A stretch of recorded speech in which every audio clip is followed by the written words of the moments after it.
is required to monitor the employees that are doing remunerative work in their respective departments. SMS members who received gift or sponsorship, we had a total of 20 SMS members in the province who received gifts or sponsorship. It was 2 HODs, 2 DDGs, 6 chief directors, and 10 directors. And the amount involved is 533.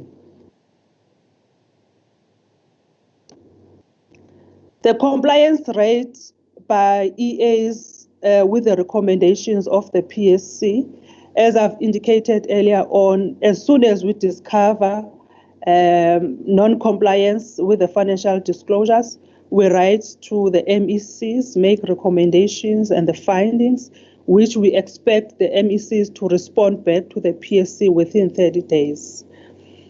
A total number of 13 departments, 9 MECs have responded to the PSC, and the disciplinary actions were taken against those officials, whether it's verbal, written warning, or other corrective actions. So the compliance rate is very good in terms of responding to the PSC's recommendations. We also did a trend analysis for the past 5 financial years in terms of the compliance rate from 2014-2015 up until 2018-2019.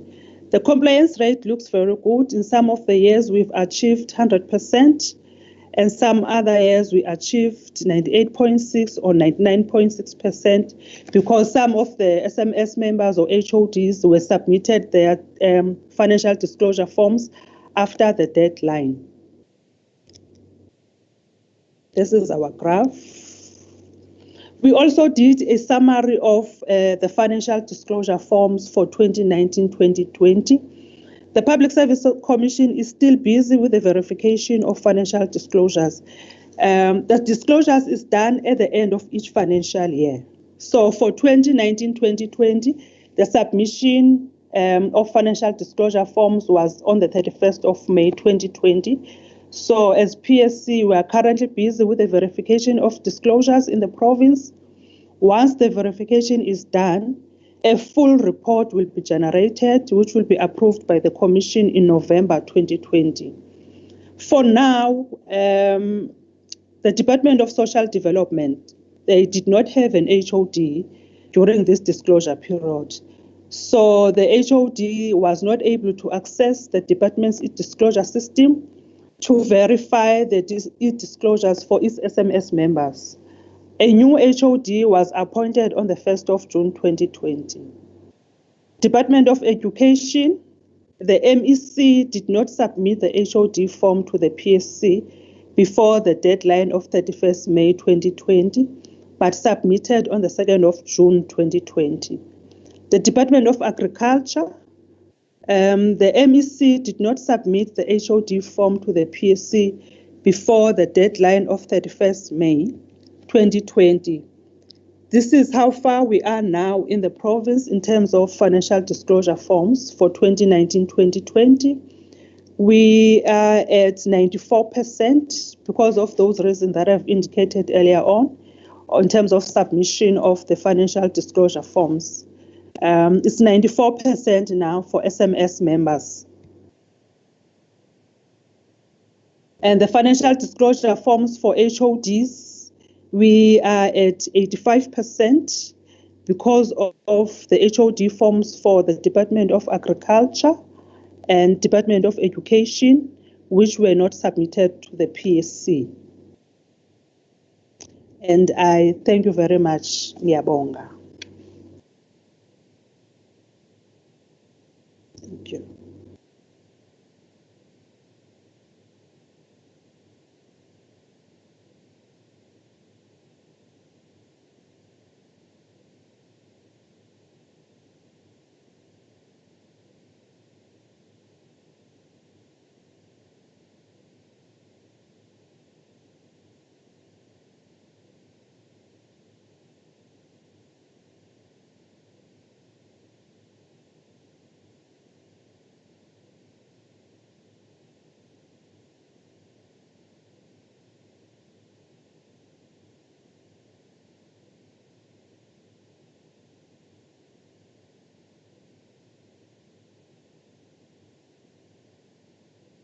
Hello. Chair. Chair.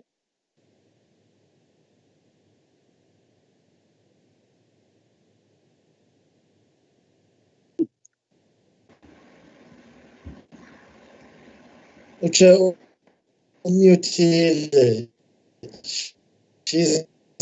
Chair, can you unmute? Chair, can you unmute? We are waiting for you.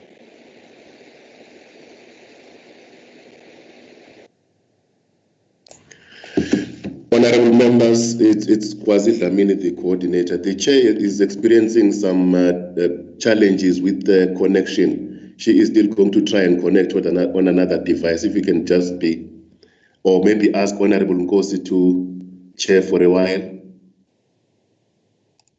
I think I'm back now, Kwazi, but I'm using another device. Hello? Yes, Chair, we can see and hear you. Okay, fine. Apologies for that. The other device seems to have frozen technology, you see. But technology as well, I'm back. Okay, colleagues, we've had the presentation from the Public Service Commission. Can I then ask if any of the members want to raise any matters very briefly? Because there are some serious issues that have been raised. Can I have a show of hands, please, colleagues? I can see the hand of Honorable Rogers, so let me just do the order. I see the hand of Honorable Rogers. Is there anybody else?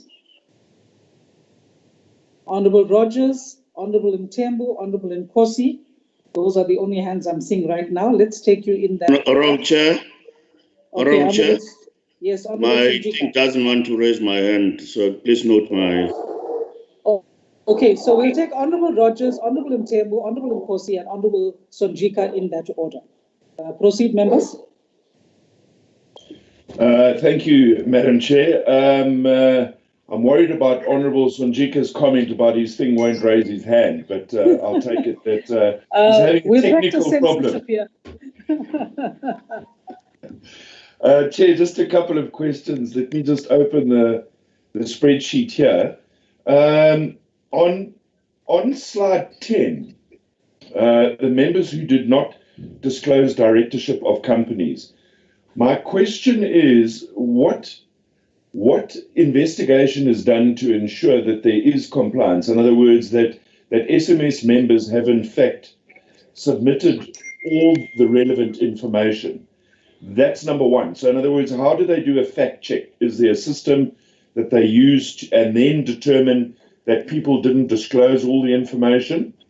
And then where there is in fact a non-disclosure, surely when this information is in fact submitted by SMS members, much like we do in the legislature, you sign it off to state that this is the correct information that you have at hand, almost signing acceptance of the declaration.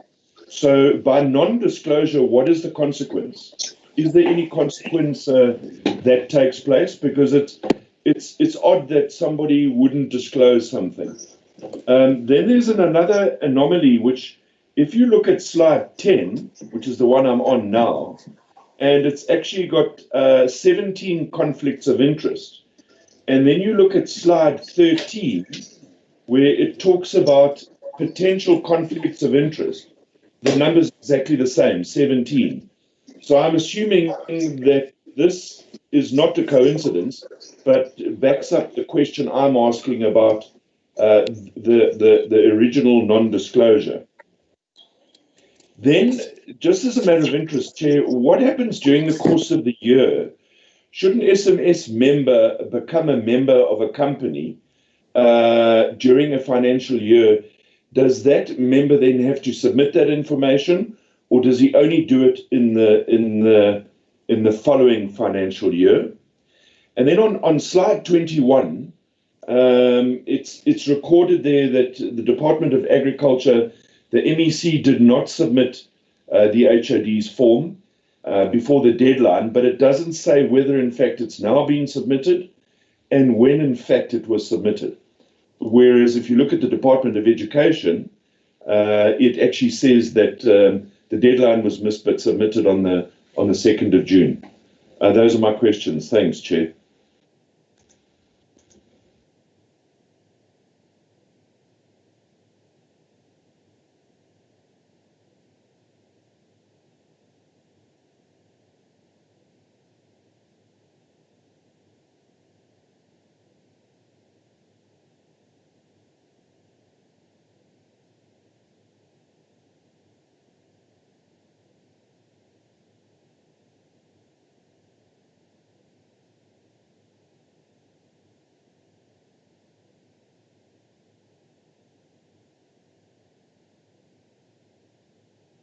Yeah, again, muted, Chairperson.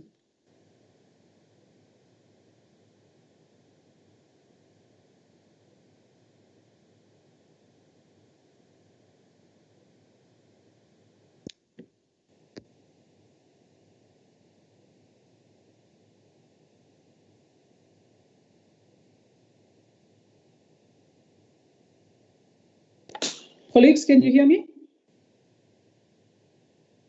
Yes, we can hear you. Yes, we can hear you, Chair. Okay, fine. So let's go to Honorable Mthembu.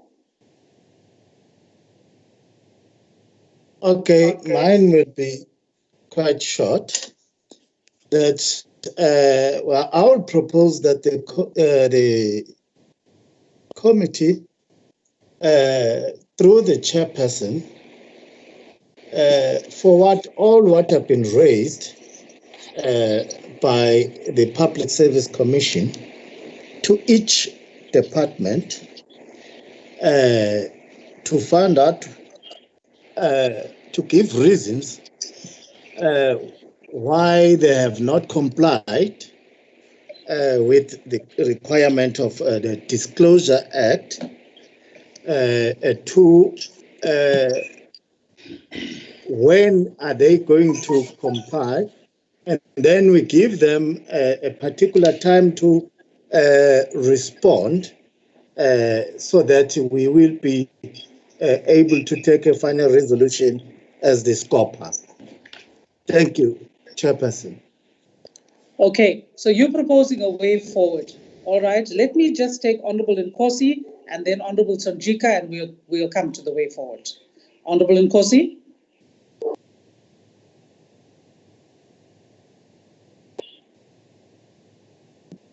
Honorable Nkosi. Oh, this system mutes itself. I'm back now. Yes, you are. Oh, thank you very much, Chairperson. No, I wanted to make one comment and one question. I didn't hear very well. The first comment that I want to make is that we really appreciate the high percentage of submission or compliance by KwaZulu-Natal, 99.6 and the 94% is highly commendable. Although we want 100% of that, this is the old position of Scopa of KwaZulu-Natal. Then the issue of the question that I want to pose is around these officials who are doing remunerative work outside their own departments. I would want to find out, I didn't pick up the official from the PSC as to whether those people had permission from their own MECs and the Premier. I just wanted that question, Chairperson. Thank you very much. Thanks, Honorable Nkosi. Can we then go to Honorable Sonjika? Honorable Sonjika? Thank you, Honorable Chair. Yeah, thanks, Honorable Richards. I think Honorable Richards have covered some of the questions that I wanted to raise, but I just want to check with the officials. With the presenter, because she has indicated that some of the executive authorities has responded to their recommendations. We might be asking something that has already been, and I think it goes back to what Honorable Mthembu was saying. For example, there are officials that who are getting remuneration outside their work, who are not authorized. what we are not getting from the report is that have the MECs responded to the to what the Public Services Commission have raised. We might be asking, and then they've already been responded to.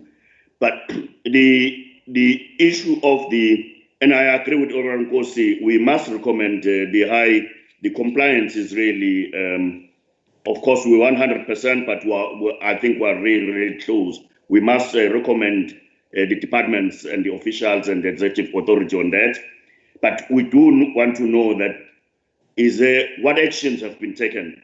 Is the Public Service Commission happy with the responses from the executive authority where they've responded? If not, what are further actions that are being taken by the Public Service Commission on the matter? Thanks, Chair. Thanks, Honourable Sonjika. Are there any other members? I don't see any other hands, and we are following the procedure of raise hands, except for those whose devices are not working. Are there any other members? No. Then let me hand over to Phumziwe, please, to respond. We've noted what Honourable Mthembu has proposed. We'll come to that after we hear the responses from the Public Service Commission. Thank you, Honorable Chairperson. I am not alone. I am with my colleague, sorry, Yoliswam Charlie, who is actually doing the verification of the SMS members in the province. So she's going to assist as well in terms of responding to the questions. Questions by Honorable Rogers. Investigation done. Yes, we do investigation when we verify the e-disclosures submitted by SMS members. We do this through e-NATAS to check the vehicles, or CPIC to check the companies. We also check with the gift registers that are submitted by departments. The non-disclosures by SMS members. Non-disclosure by SMS members, we do write to the executive authorities to take disciplinary actions against those members who did not disclose. Currently, the compliance rate in terms of responding to the PS's recommendations, we are not 100% happy, because some MECs, they do not implement the PS's recommendations. They do not implement the PS's recommendations, and we have to make follow-ups with them. Not all of them, but some of them. The submission of disclosures is done at the end of each financial year. Let's say, for example, if this year I have opened or registered a company, at the end of financial year next year in March, I have to disclose the company that I have registered. So the submission of disclosures is done at the end of each financial year. There was a question about the Department of Agriculture. The Department of Agriculture, they have not submitted yet because they do not have the HOD. Hence, the compliance rate stands at 85% for now. So we don't know what's going to happen with them. As soon as the HOD has been submitted, the EA must submit the HOD forms now to the PSC. But now the deadline has passed for the submission of disclosures to the PSC. Can I also request my colleague Yoliswa Mchali to come in and assist? Yoliswa, we'll hand over to you.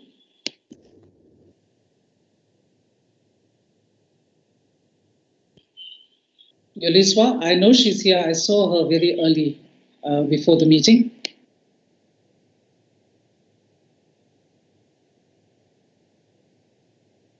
Phumziwe, I think maybe she's become disconnected or something. Do you want to just check or take over?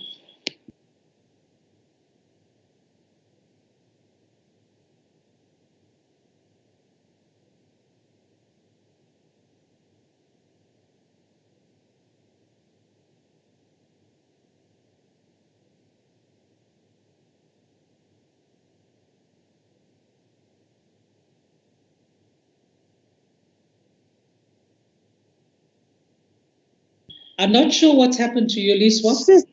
She's trying to connect. Yeah, she said she has been disconnected, but I'll try to respond some of the questions. Okay, let me just invite her at the same time.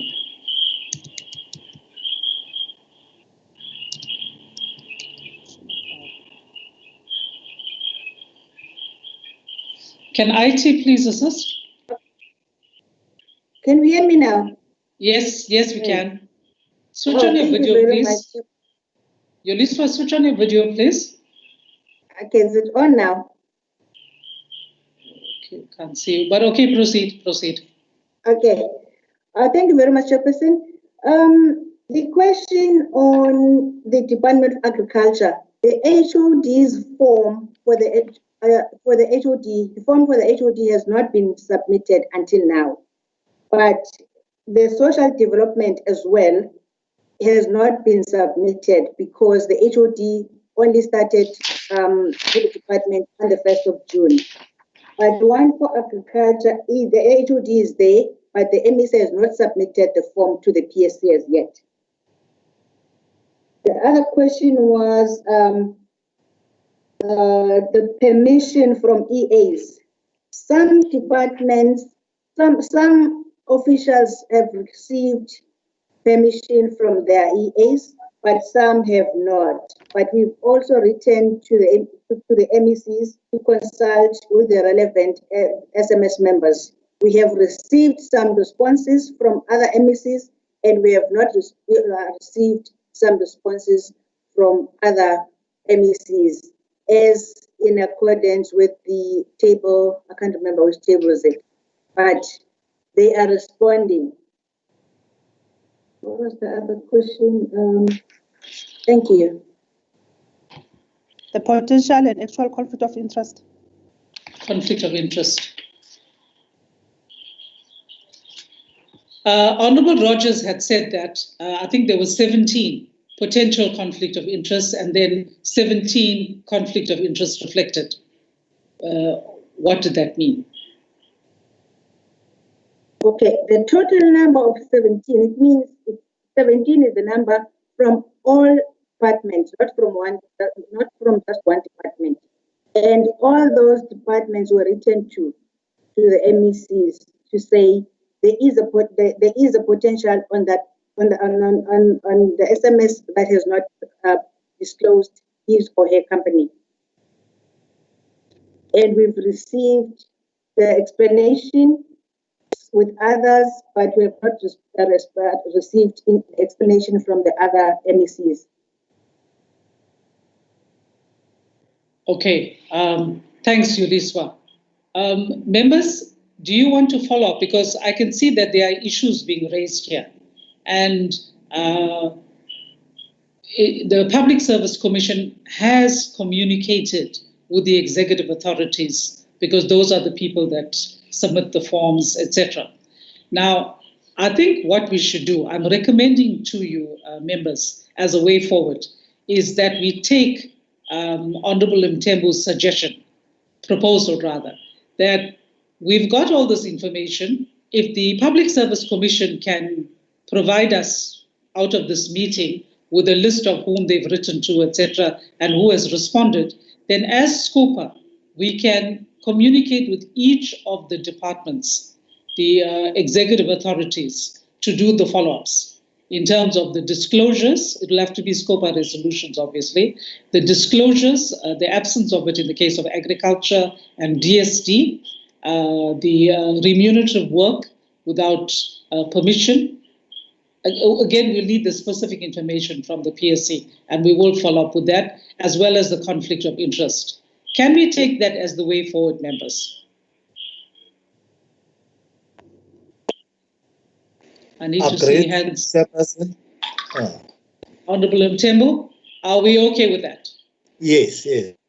Okay, fine. And obviously we'll set time limits, and I would say that the time limits, because remember, we are getting a presentation for 18-19, and in November we will be requesting, once the Public Service Commission report has been tabled to Parliament, we will request a presentation for 19-20. So this response would be overdue.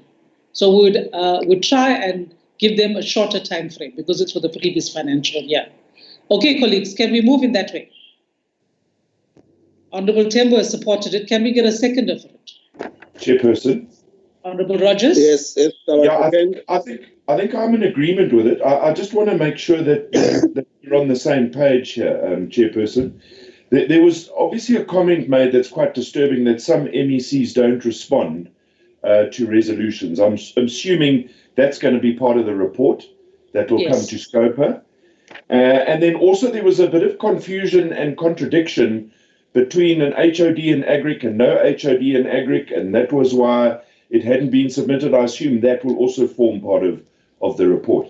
If that's the case, I'm quite happy that we proceed, Chair. I see the hand of Honourable Mthembu. Honourable Mthembu? Hello, can you repeat? Yes. I see your hand is up. Oh no, it was the old one. Oh, okay, fine. All right. Okay. Yes, Honourable Rogers.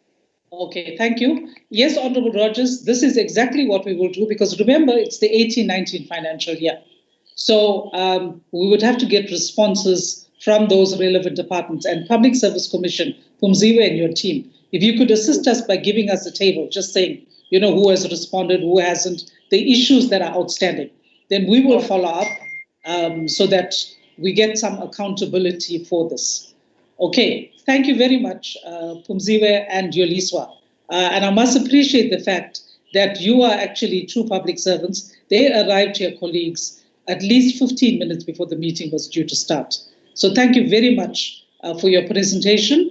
Thank you for your input, and we look forward to hearing you in November or early next year. Thank you very much. Okay. Colleagues, colleagues, we can then go to the next item on the agenda, which is the presentation by Provincial Treasury. There are two parts to this presentation, okay, and I'm sure the MEC will allude to it when we call on him to give us his opening remarks. But just to say again, we must thank Provincial Treasury. We had some technical problems yesterday, and MEC's team were very kindly emailed the relevant documents to all of us late yesterday afternoon. So we do appreciate that. MEC, can I call on you to give us a few opening remarks and direct us as to how the presentations will be done? MEC Paulette? Good morning. Thank you, Chairperson, and good morning to honourable members and other attendees to this meeting. Yes, Chair, there are two items on the agenda relating to Treasury. The first one is titled Procurement Regulations for COVID-19, and then the second one is presentation by Provincial Internal Audit Services. I think you'll just need to clarify later, Chair, that whether we will do those sequentially and so that we don't have the SIU in between, or you want us to leave and come back.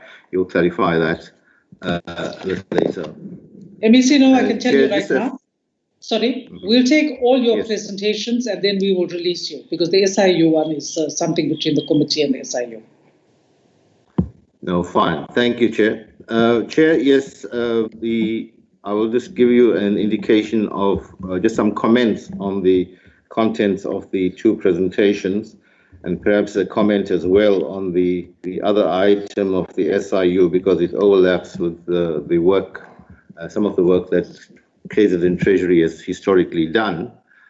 But before I do that, let me just use this opportunity to just make a very brief statement that over the past week, there has been some emails going around, and I see it subsequently found itself on social media as well, to the making allegations against several officials of Provincial Treasury. Now, I don't want to make a value judgment on those allegations. It won't be correct. Suffice to say that I take the view that Treasury must remain a bulwark against malfeasance and and personify good governance, as I think it has done over a long period of time. But in accordance with what I believe is best practice, I have referred the allegations contained in those emails to the Premier for him to, with a request for an independent investigation. I believe that will be in accordance with the standards that we stand for and trying to entrench. Having regard to the nature of the matter, I can't take it further, but I thought it my duty to bring it to the attention of Scopa, as I have to the Chair of the Finance Committee. Chair, with regard to the matters on the agenda, I think the request in having this presentation was for Scopa to get a better sense of the detail of the regulations that have been applied during the COVID period, or the special regulations that were published. But the presentation will also give us a sense of the spend by provincial departments. It will also give us an overall spend by entities and by municipalities. I can say that there is a line, with regard to the provincial departments, there is a line-by-line expenditure report, which gives the detail of the company, the type of product, quantity, and price paid. Is being finalized, and I expect the Premier to release it in the course of this week. That's in accordance with the national statements, but I must say we had been preparing this long before that. And so that level of detail will be in the public domain very shortly. But I think this stats on the expenditure will give Scopa a real sense of the kind of expenditure and what's it been on. Of course, the regulations, you'll see that there were a number of regulations published, and the first one was really a response to what was deemed to be a critical emergency, and sought to empower departments to respond with speed to procure the items that were thought would be necessary in dealing with the pandemic. And I think that was correct. Whether the controls were strong enough thereafter is, I think, the question. We have done 2 investigations relating to DSD, and those are now in the public domain. The Premier released the results in some detail, and I think we are also pleased that the Department of Social Development proceeded with its consequence management processes, which are also in the public domain. But having regard to what's been happening on the national terrain, I think the statements issued by the National Minister, and we have been in discussions collectively with the National Minister of Finance and other MECs, and we are expecting a new regulatory framework very shortly. In fact, we thought it might be out by now, but there might be some detail that they are still finalizing. I think the purpose of the new regulations is to respond to the sense that the regulations may have been abused and that they need to be tightened. So that we will await, and we don't have quite yet.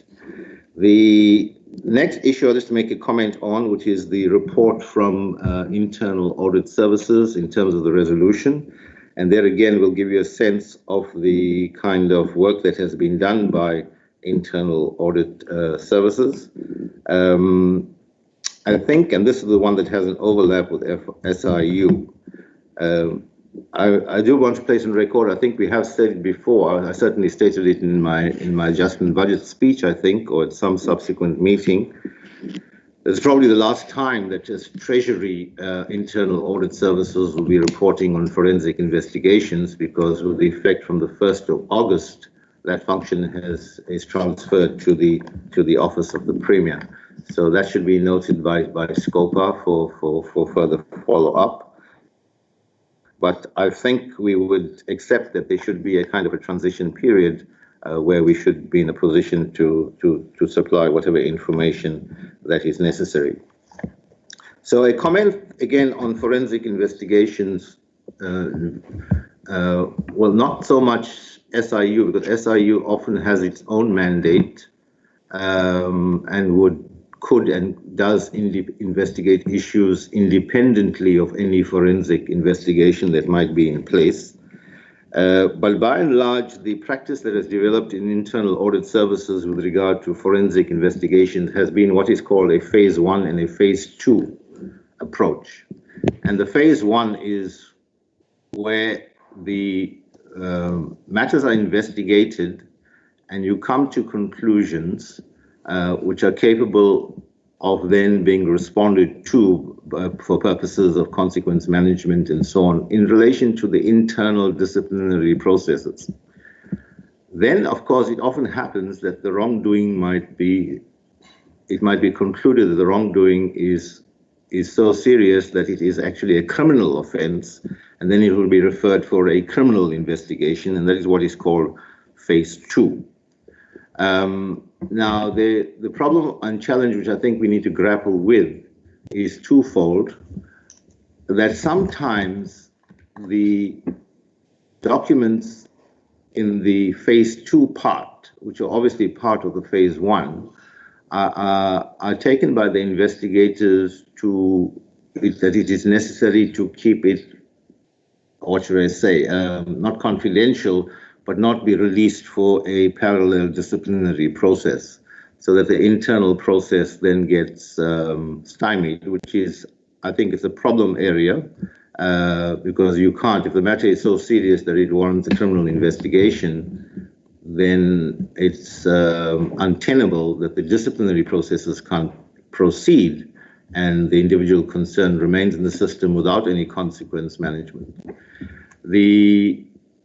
I think it's not an easy one because, and I think there are arguments for both sides, because aside from the criminal investigator's side is that, look, if you start a disciplinary process and release documents and have witnesses testify, that it has the potential to compromise the criminal investigation and the prospects of a successful criminal outcome, which I accept is a legitimate argument.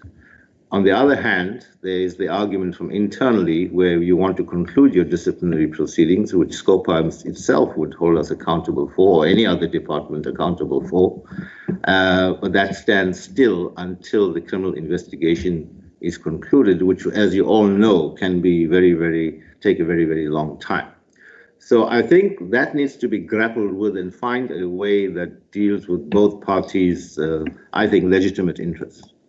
The second part of it is that, as you would know, in terms of the law, the SIU is constituted in such a way that the department being investigated must pay the costs of the investigation, which often is considerable because it requires experts, forensic experts, especially in the financial field, which can cost quite a packet, which the relevant department must then pay for.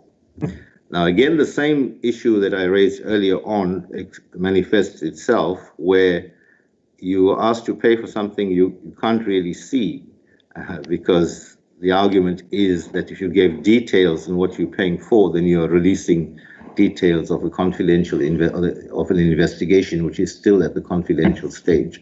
So you get presented with an invoice from which you can't determine, objectively speaking, the value that is supposed to be given. Again, I understand the issue, but I think there are arguments from both sides which we need to find a way to resolve. So perhaps, as honourable members of Scopa will engage with SIU, should also raise that issue with a view to finding a practical solution, because, as I say, there are credible arguments on both sides. Chair, those are my opening comments, and with your permission, then I'll invite the acting HOD to just lead us. I'm not sure who's doing the detailed presentations, but I'm sure she can do the opening remarks. Thank you, Chair.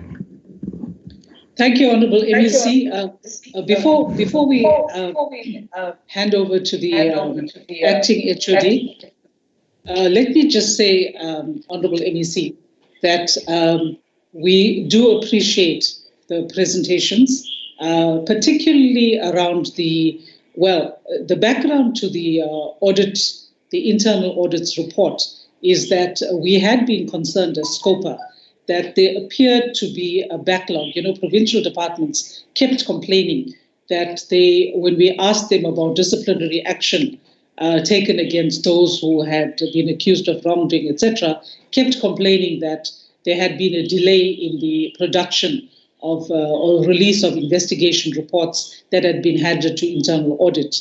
Well, what we then did was we got our legal advisor, Mr. Root, to meet with the head of the internal audit unit in Treasury, and there was then an agreement that on a quarterly basis we would be provided with a summarized report from internal audit. So this is now the report that was due at the 30th of June.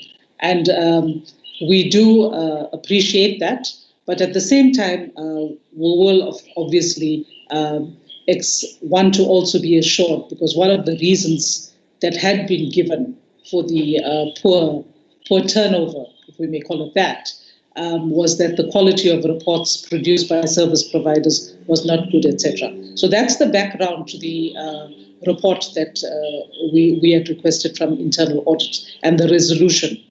In terms of the presentation on the COVID-19 regulations and your summarized report, that for us as Scopa is very important, because we at the outset were concerned that about adherence to regulations that had been passed by National Treasury and by the role that was expected of Provincial Treasury. So we then took a decision that we, together with other committees of the Legislature, would ensure that there was monitoring. And we were very heartened to hear that the AG was also going to play that role, and we will be getting reports from the AG as well in the future. So that is where it is at. What we have also done as Scopa is that we have formulated very carefully, very detailed resolutions that have been sent to whom we think are the three key departments in terms of COVID-19 procurement. That is education, health, and social development. And those resolutions, responses to them, very, very detailed. And this was pre any of this uproar and the call for listing of procurement, etc. The due date for the responses is the 12th of August. So at our next Scopa meeting, we will be dealing with the departments and their detailed procurement. And I'm glad to hear that Treasury has done the necessary work, and something will be released by the Premier. But as Scopa, as the Oversight Committee, we actually have already requested this information. That's just the background. So let me now hand over to your acting HOD. Honorable members, good morning. MEC, good morning, colleagues. Thank you for the opportunity. I will request... Nelly, please put your video on, unless it's not your best face. Okay, if you feel that you don't want to. Honorable members, Honorable MEC, good morning. Thank you very much for the opportunity. I would request the PAG to take us through the Treasury representation. Thank you. Good morning, honorable members, MECs. I'm just going to try and flight the presentation, and hopefully you can see it. Can we see the presentation? Yes, we can. Okay. Can we also just briefly put your video on so everybody knows who's addressing them, and then you can switch off if you wish. Okay, my video is on. Okay,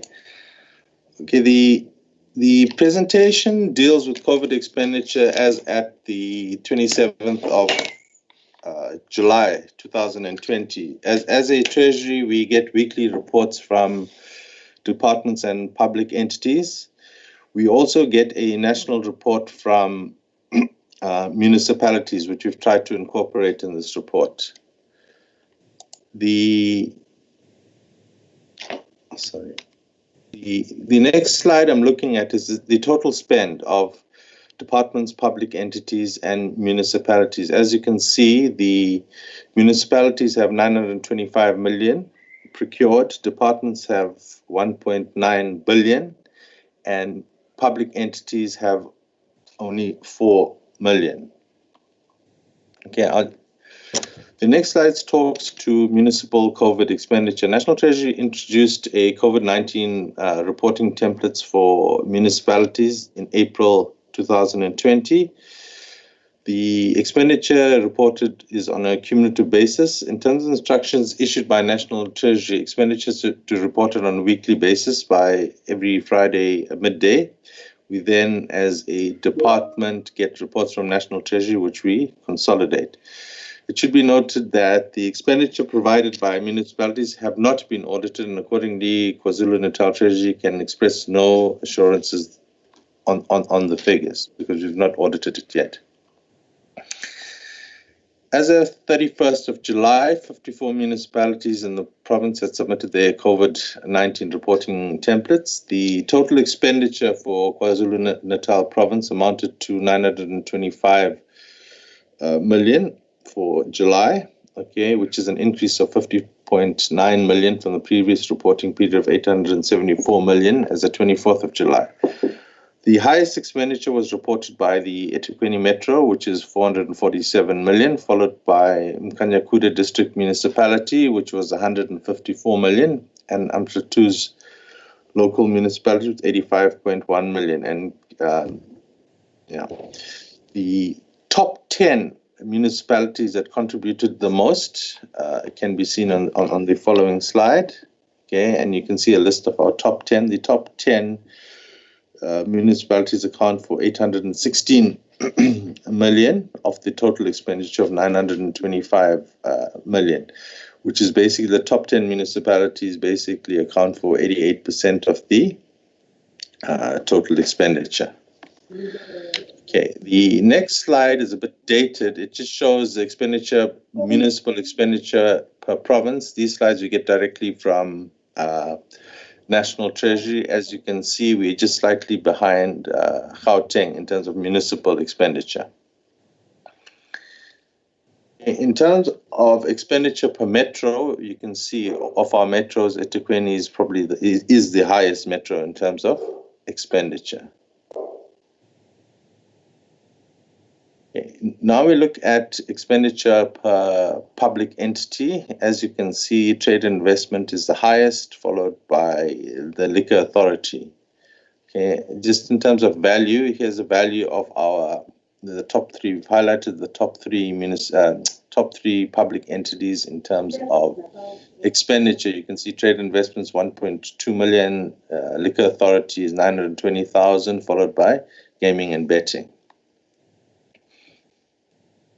Okay. Requests for entity. We forwarded all requests to all our entities. Information has not been received from the following entities: Amafa, Ezemvelo, KZN Growth Fund, Mjindi, and Richards Bay. Whilst the reporting is still poor, there's been an increase in the number of entities that have submitted their reports to us. Only 4 entities had responded by the end of May, 9 by the end of 9 reports have been received at the week ending 31st of May, and 10 reports the week ending at the end of July. We're still trying to follow up with all these entities because we think that they must have basically spent something on COVID-19. And it may be in certain weeks that entities have spent nothing, but we still require a report, as the report we do for Provincial Treasury is cumulative. Okay, we get to the expenditure per provincial departments. As you can see, we've spent close to 1.9 billion, with the 3 highest being Department of Health, which is at 1.4 billion, Education's 487 million, and Social Development, which is 54 million. Okay, the next slide talks to the total infrastructure that we've spent. This is primarily spent by the Department of Health, which is about 1.1 billion, and you'll see we've highlighted the 3 highest infrastructure spends that would be in basically Clearwood, Durban, as well as Scopa.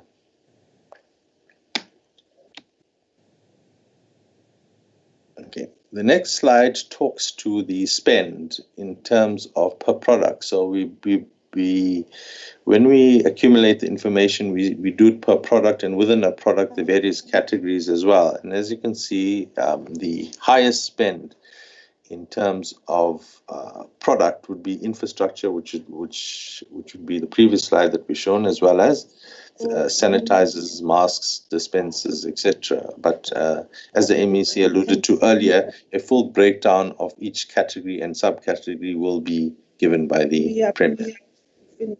I'm done with the presentation. I'll join later. I think about 15 Can we just request that colleagues mute their mics? Continue, Santana. Okay, sorry.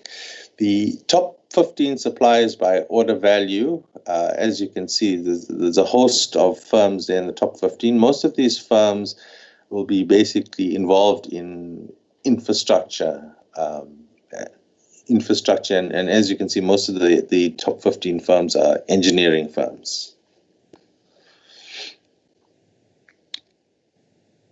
Okay, I just want to bring to your notice, we've received correspondence from the SSA.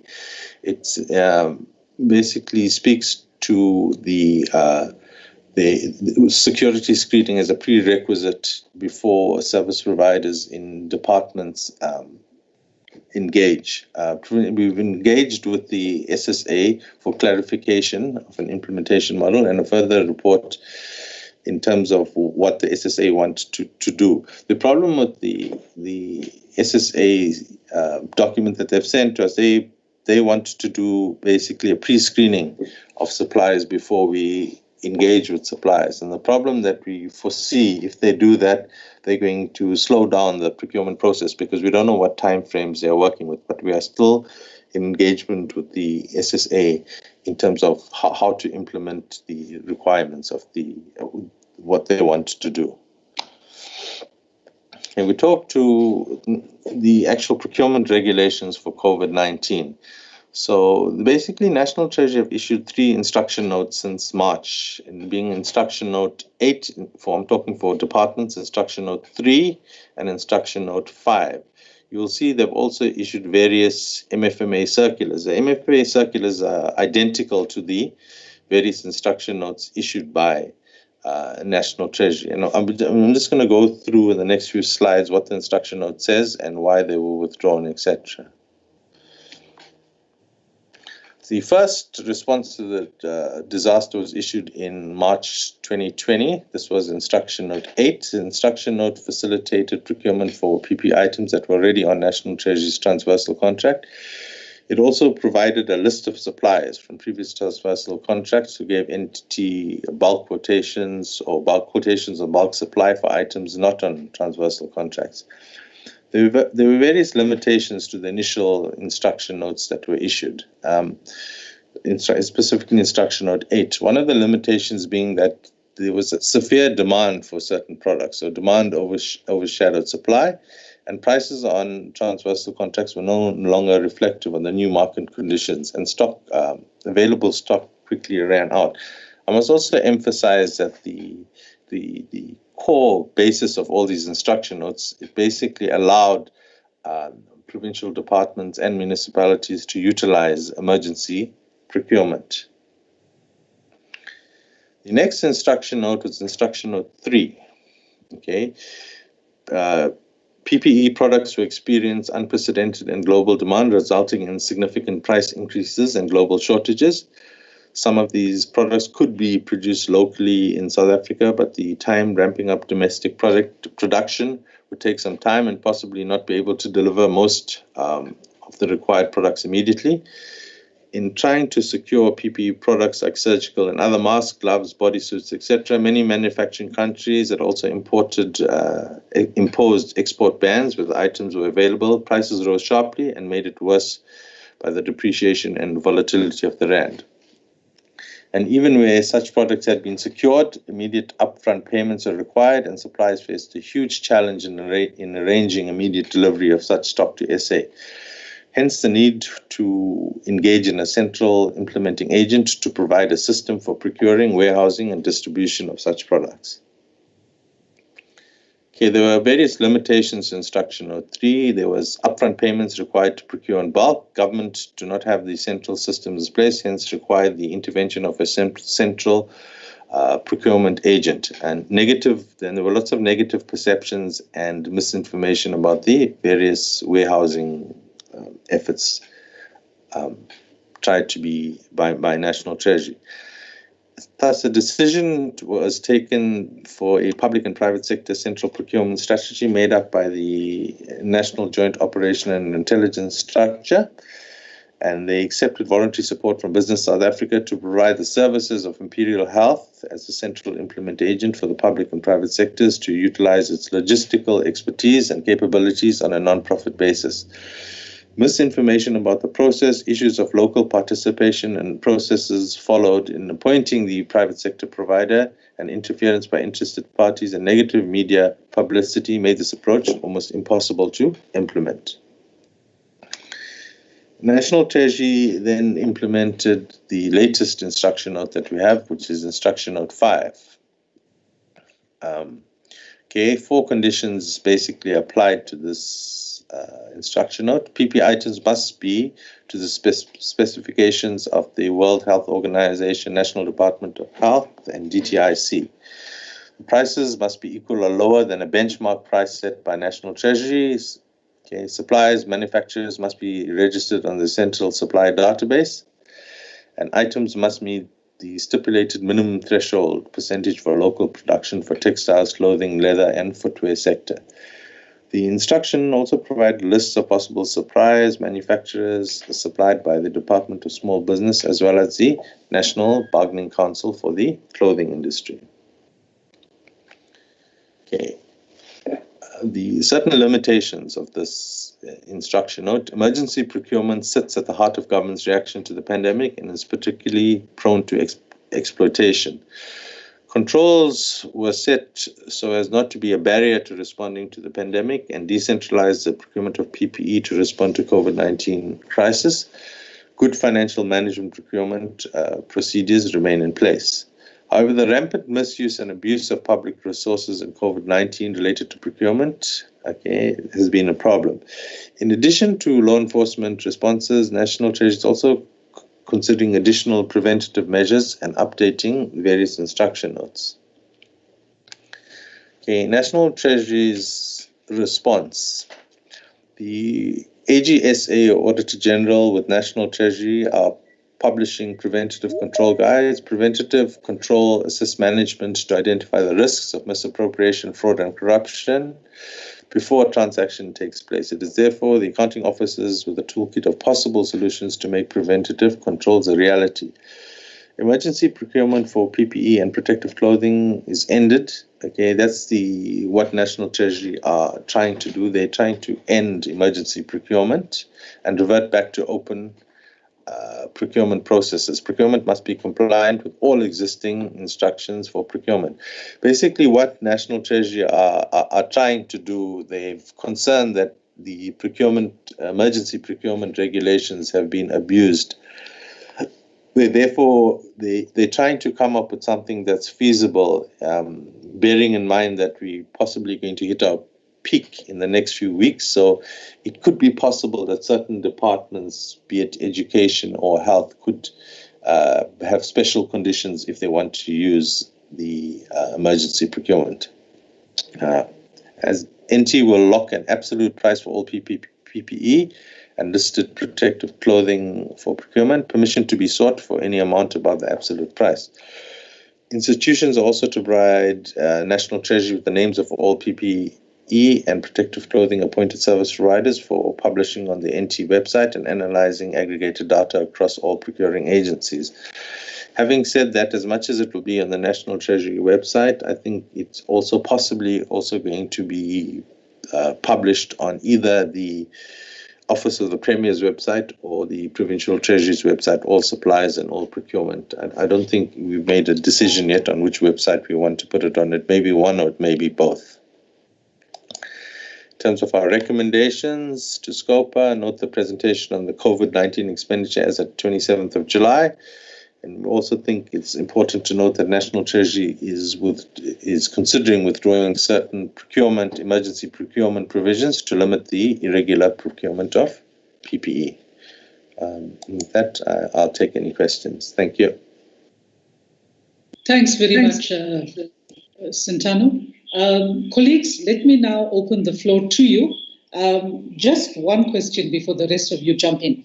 It has been reported here that National Treasury is looking at amending these regulations, this regulation. Any idea of the time frame? When you're doing your response, if you could cover that as well. Can I have the show of hands, please?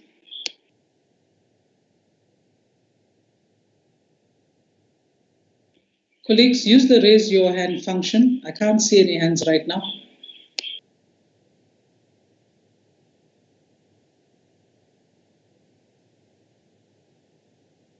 As follows, and this is the order that you will follow. Honorable Rogers, Honorable Mtemu, Honorable Nkosi.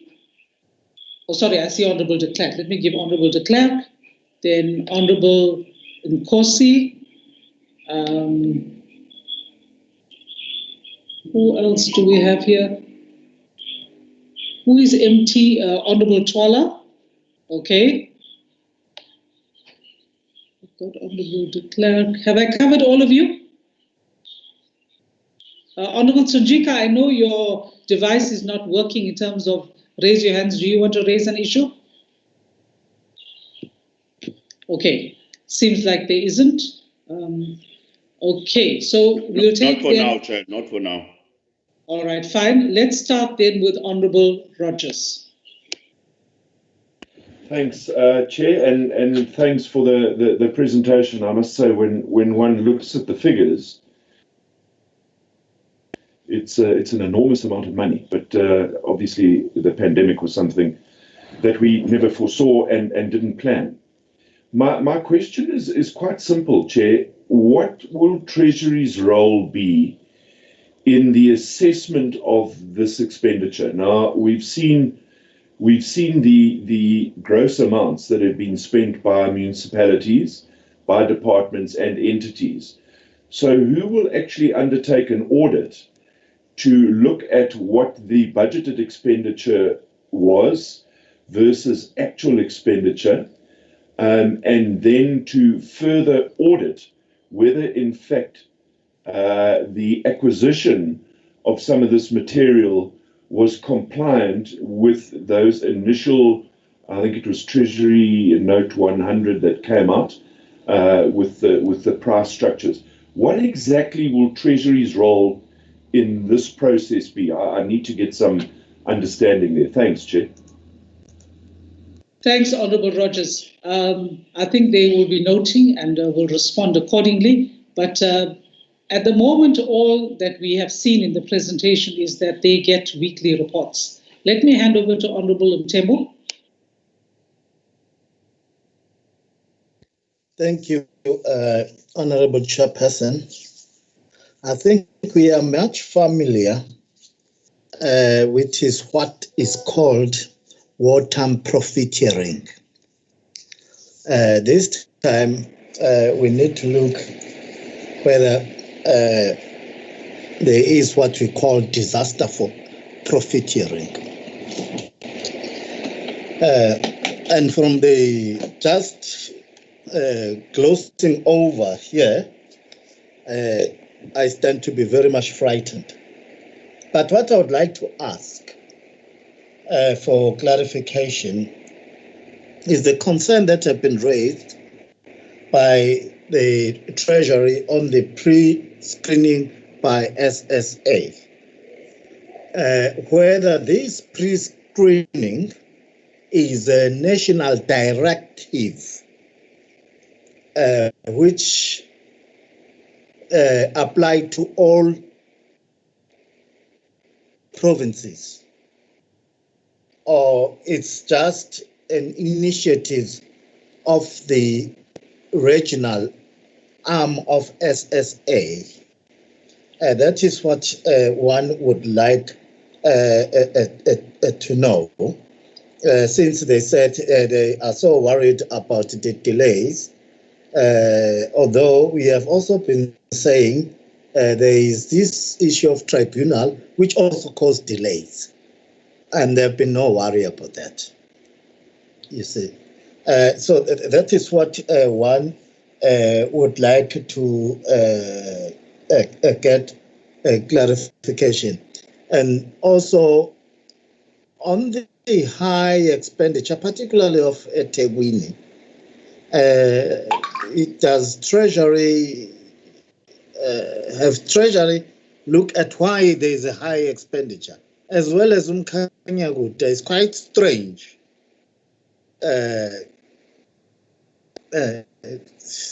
It looks like it's an outlier, in fact, on Umkhanyakude having a high. I'm sure KK will agree with me. Expenditure ngoba hlale siya no KK lapha asiboni lutho. We wonder what is this high expenditure. Thank you. Thanks, Honourable Mthembu. Honourable Rogers, Honourable Mthembu, if you can lower your hands. Let me now go to Honourable de Klerk. Honourable de Klerk. Thank you, Chair. Just a few things. Firstly, on what the Honourable MEC has said regarding the parallel investigations. Our courts has made it clear that firstly, that it should happen parallel. It should not be dependent on the one or the other. So if the one gets preference for whatever reason, and it seems at the moment the preference lies with internal investigation, the result is that those that are guilty is not being taken to task. We've seen in Scopa how these investigations are dragged along for years, so long that even the civil claims is prescribed. So we will have to follow what the courts has told us, and that is that your disciplinary process and your criminal process has to run concurrently. And there is actually no argument for anything else. Why? Because the proof is in the pudding. We in Scopa have seen how destructive the process is where the criminal law is taken out of it and a disciplinary process is followed and it's dragged out for whatever reason, incompetency or whatever. So that is the issue on that. On the issue regarding the COVID funds, now I've understand it that the regulations will be changed, that there will be a more centralized process being followed. My request is, why can't we as a province show to the world and South Africa how proactive we are? And why don't we use the same as what the Dutch people use in the Netherlands with an open platform where these processes of tender processes during this period is done on an open platform that everybody can see how the process happens, who gets the tenders, because that we've seen in the Netherlands is the sure way of stopping any undue corruption. So I want to know from the MEC or the department why, if we can do that, it will be wonderful, and if we can't, why not? Considering the fact that it will stop corruption. It will stop corruption. And now any tool that can stop corruption, that must be grabbed with both hands and utilized in the circumstances. And that's my two things I wanted to state. Thank you.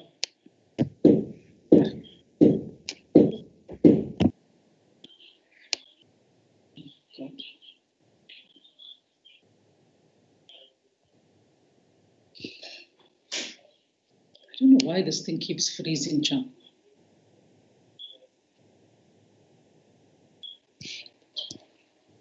You are back, Chairperson. We can hear you now. Yes, I tell you, this is so frustrating.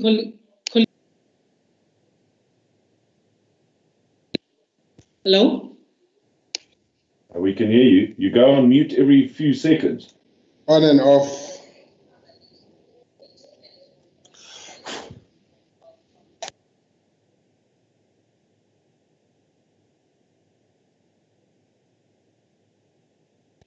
Colleagues, can you hear me? Yes, Yes, Chairperson, you are muted. Okay. I'm unmuted now.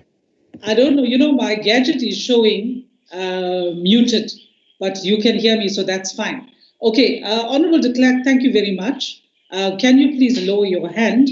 And let me also say that at least you are an advertisement for the benefit of the study tour of the Netherlands. Let's now go to Honourable Nkosi. But before I go to Honourable Nkosi, is the hand of Honourable Kaula up? Yes, Chair, it's up. One question. Okay, I'll put you after Honourable Twala, but now let's deal with Honourable Nkosi. Okay, fine. Honourable Nkosi. Thank you, Chairperson, for allowing me. I think I want to indicate that Honorable Rogers covered two of my questions, and I will wait for the response that will be raised there. And then also Honorable Mthembu covered me on the SSA. Because I wanted to know more about that one. But I would not want to be like Mthembu on Mkhanyakude. I want to be specific. Does the Treasury believe that Mkhanyakude should have spent should be one of the top spending district municipalities as following eThekwini and other big districts? I wanted to find out if you believe that. Anyway, believing that and also auditing that are two different things. Because why? Then when you will be responding, you will be indicating that no, you believed that they are correct to be top spenders, but over and above that, we have done the investigation. We think that there is no foul play. That's one thing that I wanted just to raise. And then before coming to the last question, because it's worrying me most, I would wanted to comment on the remarks by the MEC around the question of the circulating allegations against the Provincial Treasury top management. What then would want to indicate is that we really appreciate personally as Mr. Nkosi and a member of Scopa that we have taken, Honorable MEC, such a step of referring it to investigation because of one reason: would not afford as the populace of KwaZulu-Natal that we have got the compromised Provincial Treasury. We all know that the Provincial Treasury is one of the top treasuries that we have in the land. For it to be compromised by allegations and whatever, which might not be finalized, will then weaken its position in the standing in our own society. Thank you very much, Honorable MEC, for taking that stand. Then on the question of spending overall by both the municipalities and the provincial government departments, where does KwaZulu-Natal stand on the hullabaloo that is surrounding procurement around the issues of COVID? I don't want to use the military term as Honorable Mthembu is indicating.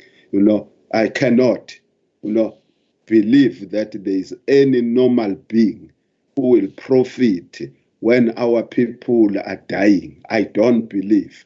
But I wanted just to find out from the Provincial Treasury if we are going to expect that will be dragged in like other provinces that are already in the mud in relation to COVID-19 spending. Thank you very much, Chair.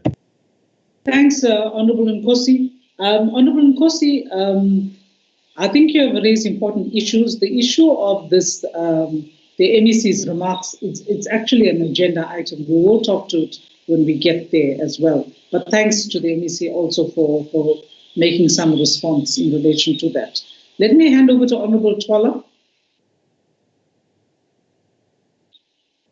Honourable Twala. Yes, thank you, Chair. Yes. Thank you, Chair, and greetings to all the colleagues. I think it's an honor for me to be part of this meeting. It's my first time attending the Scopa meeting. I think the engagement so far of high importance, and one is getting a light of what is happening in the province.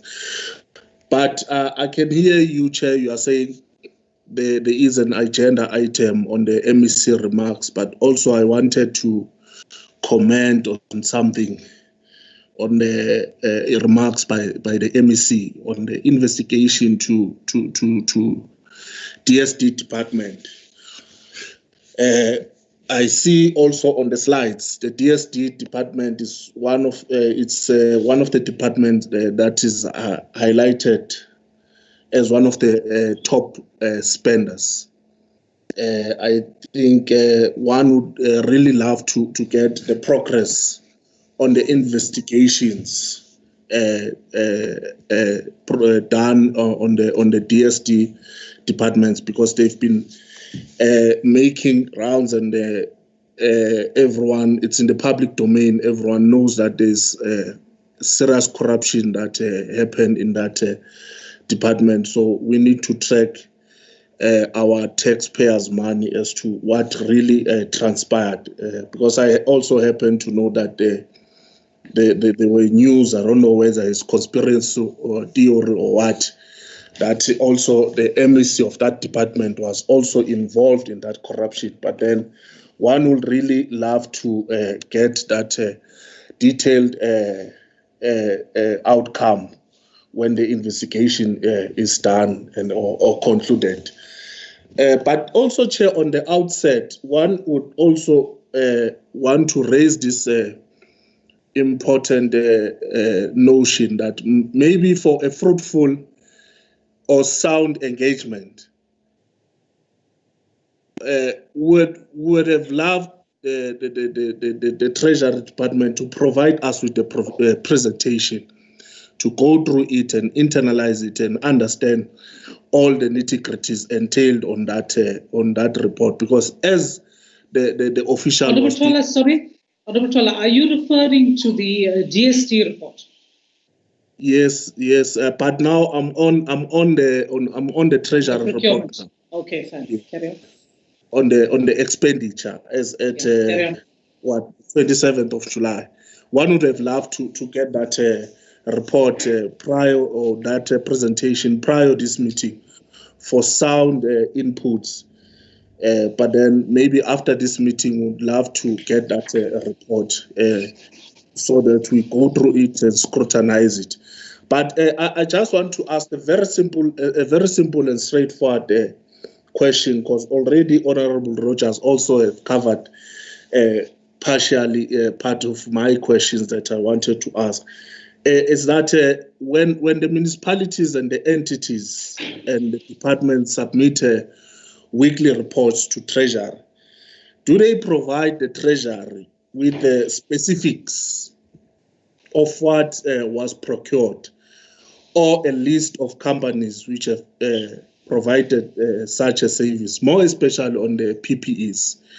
I saw that there was a slide where the officials said they do have a list of companies, but more of those companies, it's only the infrastructure projects. But my question is mainly on the PPEs. If the municipalities or entities or the departments, they provide the specifics of what was procured and the list of companies. That's my question, Chair. Thank you. Thank you, Honorable Twala. Just some guidance here, colleagues. In terms of the DSD, the investigation into this procurement of blankets, that the investigation was done via the Office of the Premier, I think that the reporting line would be to the Portfolio Committee, and as Scopa, we would also request a copy of the report, so that when the department comes to us, we would require feedback on the implementation of the recommendations. So that is where our role would come. But it would be the Portfolio Committee that would be very hands-on with that action. That's the Department of Social Development Portfolio Committee that would be very hands-on with that report. Let me now hand over to Honorable Kaula. Thank you very much, Honorable Chairperson. I would also like to thank the Honorable MEC and his team for the presentation. Good morning, colleagues, and everybody else. Most of the issues, Chair, have been covered, but my interest will be in saying when the department gives us these companies, especially these big spenders, but my interest is just in all of them, especially during the period of COVID, of the disaster. From province, from the municipalities, from the entities, can they also attach the directors of these companies, or rather the names of the owners of the companies, so that it makes sense? It may shed some light on some of the issues if we are provided with all that information. I think the issue of the directors or owners of companies is very, very important, so that we see who are they. It also completes the spreadsheet of transparency, so that we get to know who are these people that we are dealing with. Thank you very much, Chair. Thanks, Honourable Kaula. I think that's an important point, and I think that must be noted so that when this information, and we'll ask about the timeframes, when this information is put either on the Treasury or the Office of the Premier website, we have the full picture. Okay, and perhaps also the date of establishment of the companies as well.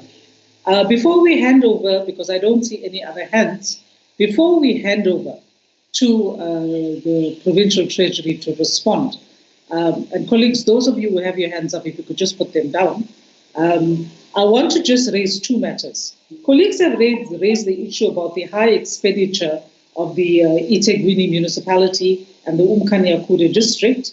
I would like to know, to concur and say how, what is the role of Treasury in getting explanations for this. But my real issue here is on the entities. I see that Tourism and Investment, KZN, is the biggest spender with 1.2 billion.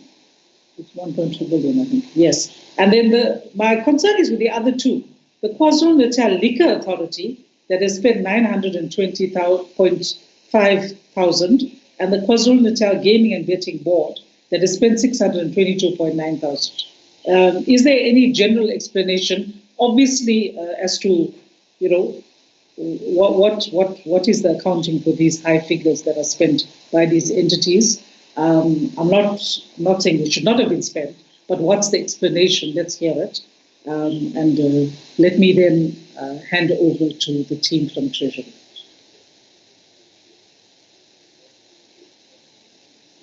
With your permission, Chair, if I may kick off, and then I'm sure officials will be able to provide some of the detail where I can't.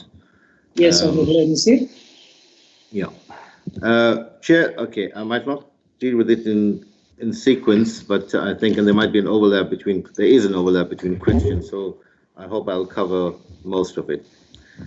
First one is the time frame for the new regulations. I attended a budget council, virtual budget council with the minister and all the MECs in the country on Thursday last week, I think it was. And this matter was discussed in some detail. There was a clear determination to publish those new regulations very, very soon. In fact, the minister was requesting draft regulations by the next day, and actually indicated that it will be published early this week. So the commitment is there, and we'll just have to await its actual publication. I personally am expecting it this week. I wouldn't be surprised if it's even issued today. But that's the answer to that particular question.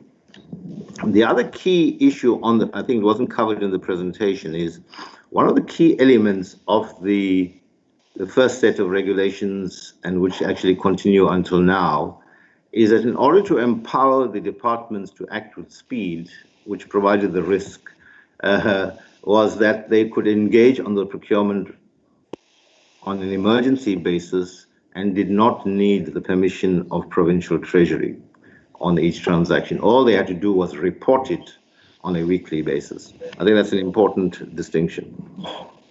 The other issue, I think, just with regard to expenditure, is that I can't recall how the presentation. There's a slight difference between spent or payment and orders, and some of the stuff is, although we think that most of it is spent, but the technical term is committed orders. Let me go to Honourable Rogers, and I think I want to make 2 points. Firstly, the numbers are large, but you will see, of course, that it's health and education are the biggest ones. With regard to education, I think we must accept that we are the biggest education department in the country. I think we've got 6,000 schools with the biggest learner population, so it will be the biggest in the country for that particular reason. The second point I want to make is that with health, and I think this is an encouraging thing, although we still do the actual audit process, a very significant amount, I think it's around about R1 billion, has gone into infrastructure which will be permanent. They've accelerated existing projects or amended infrastructure programs so that the benefit will be a lasting one in terms of solid infrastructure left behind. And I think that's a positive thing. Well, as I said, because you are empowered, the departments were empowered to go into emergency procurement without permission of Provincial Treasury, we would then come in ex post facto after the commitment has been made, and that will require just basically 3 things. One is where there have been special requests or we went in to observe closely. For example, after the first round of expenditure by Department of Health, they went into a second round, and I think we were much more closely involved. To their credit, they actually advertised that bid on the National Treasury website, and I think they've got about 600 or 900 responses, which overwhelmed in terms of processing it. So that was a lesson in as far as that is concerned. So you wanted to do good, but it had a reaction that overwhelmed you in terms of processing bulk, and they had to change tack. The second level is on the internal audit processes and systems, which is, as you know, internal audit has programs and projects. The AG has indicated and showed the interest. In fact, at one point they wanted to do it jointly, but I'll leave the Accountant General to speak about the detail of the engagement with the AG. But ultimately, it will be the AG that will, rule on the regularity or any gaps in the processes. Honourable Mthembu, yes, wartime profiteering. I think we must accept that. I think we've engaged National Treasury. Yes, you'll see the beginning of the presentation. They gave us the talks about at the very beginning the demand versus supply situation, and the threshold prices were set by National Treasury as a result of what they said was a market investigation on supply and demand. In fact, we felt the threshold prices were a bit high, but we had to accept that that is what the result of the market investigation was. In fact, those thresholds were subsequently reduced a bit in certain items, and we are pleased to say that we think it is a result of our representations to National Treasury. The key, and I've said this to many departments repeatedly, the key to that issue was, before I come to that, so they used those thresholds to say, look, but we've complied with the thresholds. And in most cases, they have. In fact, those thresholds are there, and then in terms of those regulations, in exceptional circumstances, you're allowed to even go 10% above them. But we've engaged with departments to say, and this is where we think maybe unfair, because they're in the heat of the battle and wanting to produce stuff in time, have the certain pressures. But we felt that they didn't use the negotiating requirements. In other words, you can decide on a service provider, but the law allows you to negotiate to bring those prices down. Of course, the response will be that was the market, the demand-supply situation, and I think the final assessment of that, I think, is still to be made. The pre-screening by SSA, I can't say with authority that it is a national directive. It probably is. We've only engaged with the provincial sector. We've appointed the acting HOD as a liaison person, and they've appointed an official from their side for the liaison person to work on the practicalities of it. I don't think the concern about delay is resistance. I think in principle, we think if efficiently implemented, it can add great value to the integrity of the procurement system. But I'm sure you all have dealt with the issue of vetting of employees, where employees to be employed have to be vetted, and the timelines that we have experienced there. I think it's that experience, but we're not prejudging it. The engagements are going to go on, and I think we will remain confident that we can reach a practical way to implement the thrust of the letter.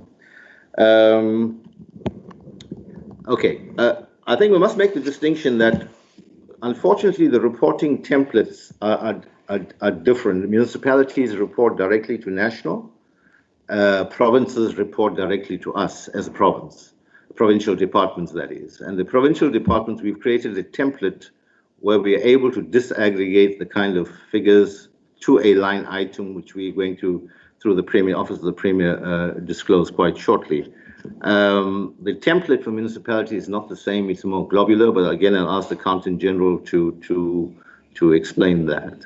The other issue which I think is relevant is what we call the delegated and non-delegated municipalities.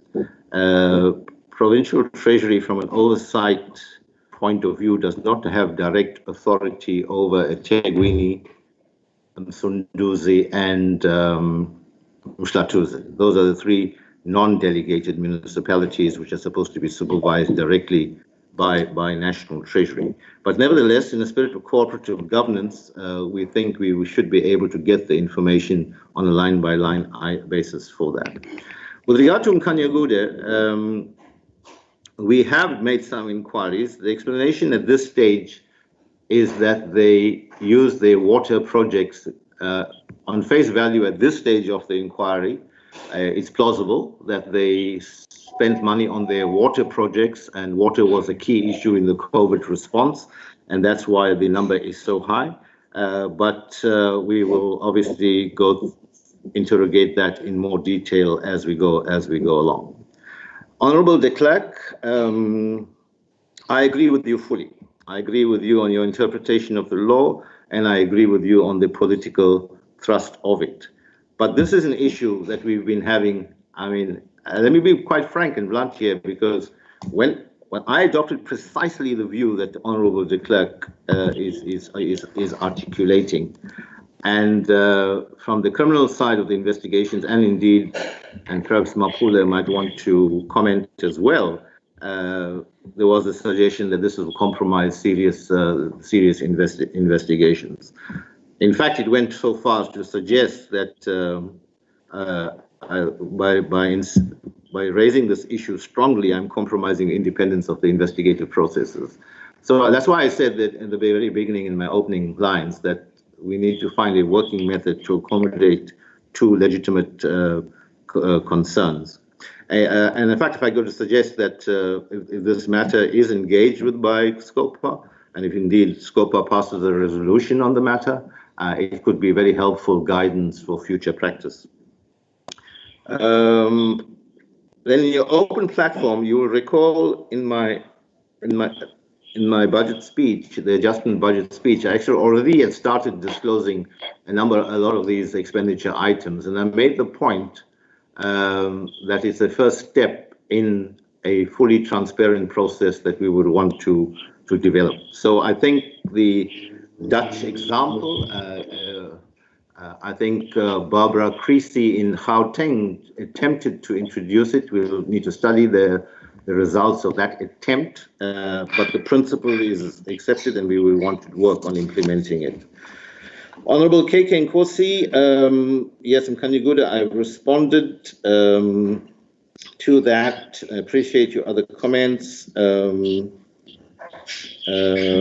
Where does KZN stand? KZN Treasury stand? No, it must be an unambiguous position that we need to fight corruption wherever it manifests itself.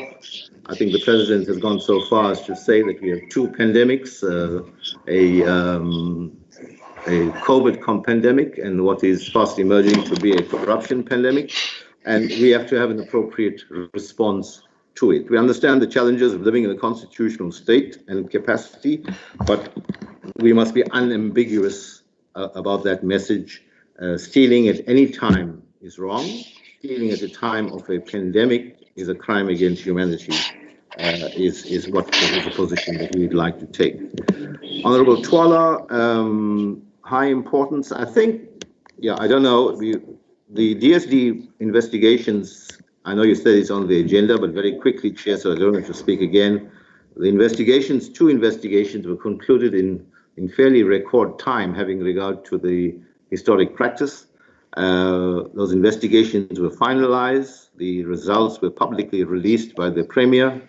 And as I said, to the credit of the Department of Social Development, they've already started very seriously with consequence management. I think there's a number of officials that have been suspended, and the matter handed to the law enforcement agencies for criminal investigation. The report itself has been handed over to the law enforcement agencies to assist with their investigation.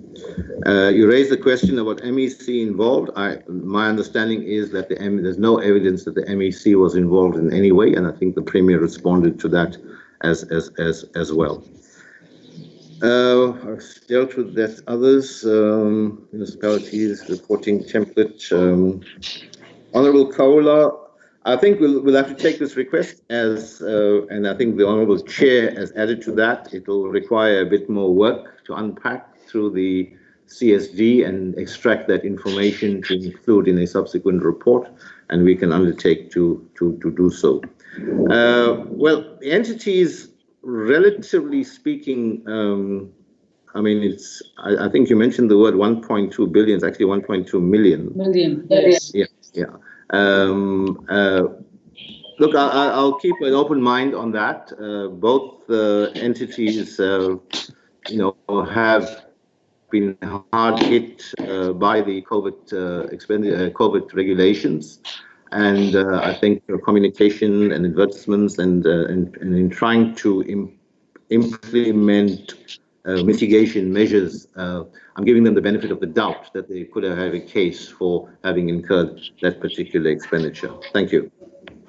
Can I hand over to the HOD and the Accountant General and possibly Mapula to just add any gaps, fill in any gaps? Thank you. Yes, that would be fine.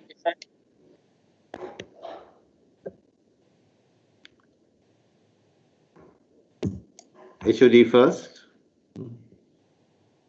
Can I ask Santana please to respond? Thank you. Someone's got their mic on as well, so I can echo. Colleagues, can you please all just unmute?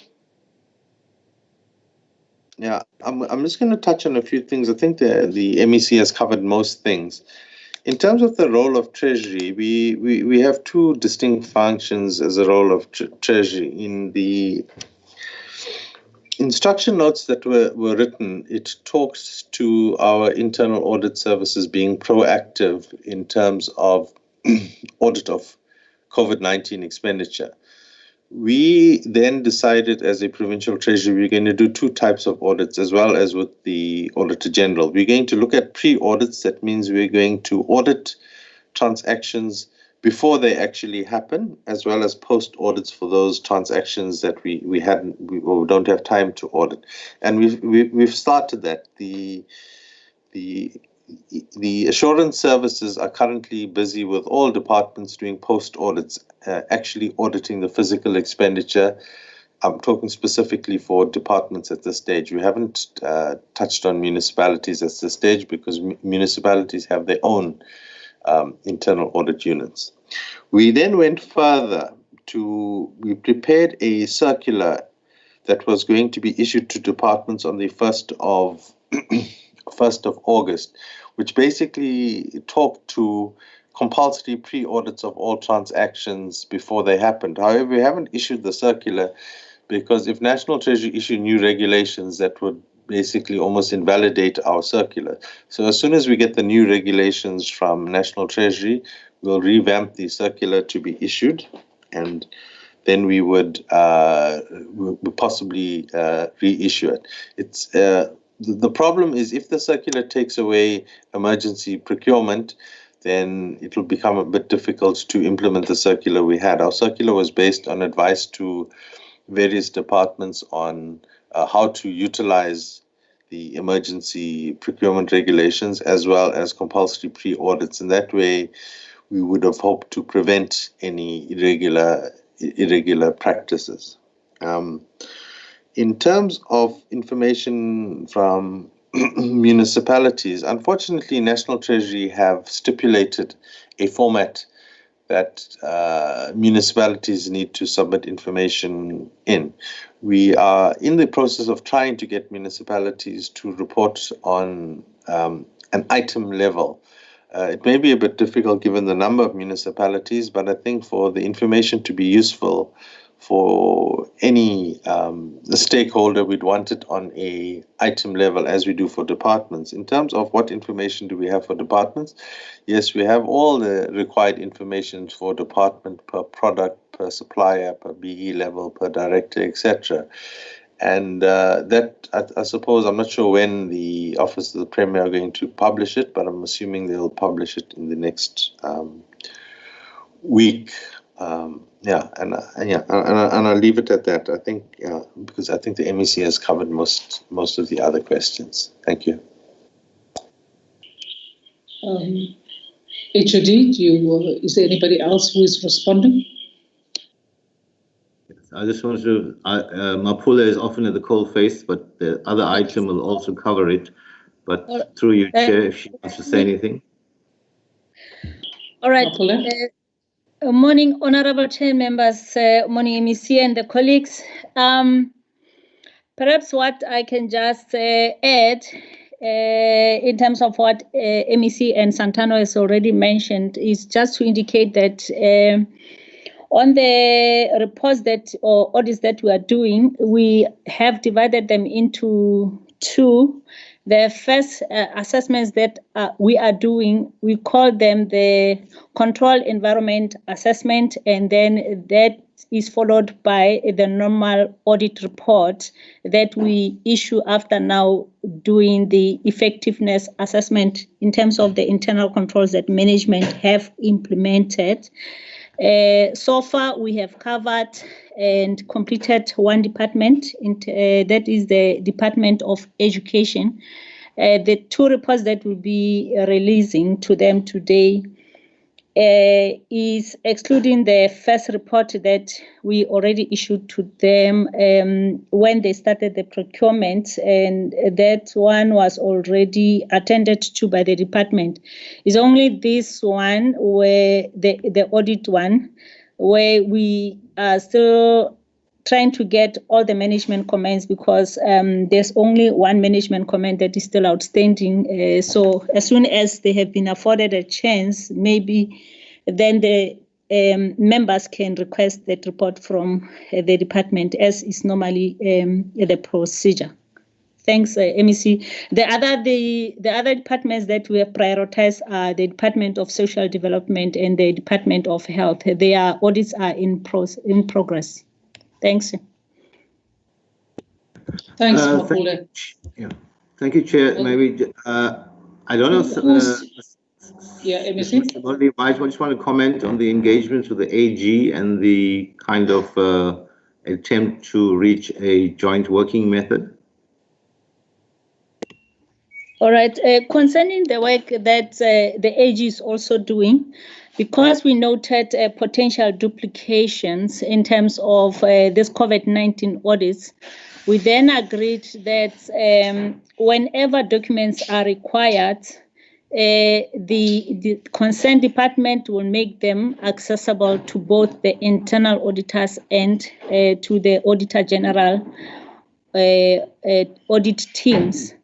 with the Department of Education in particular, there is a team that has been appointed to extract the documents, and then when they scan them through for us to access them, then they will at the same time do the same to the team that is sitting with the Auditor General. So that arrangement is in place.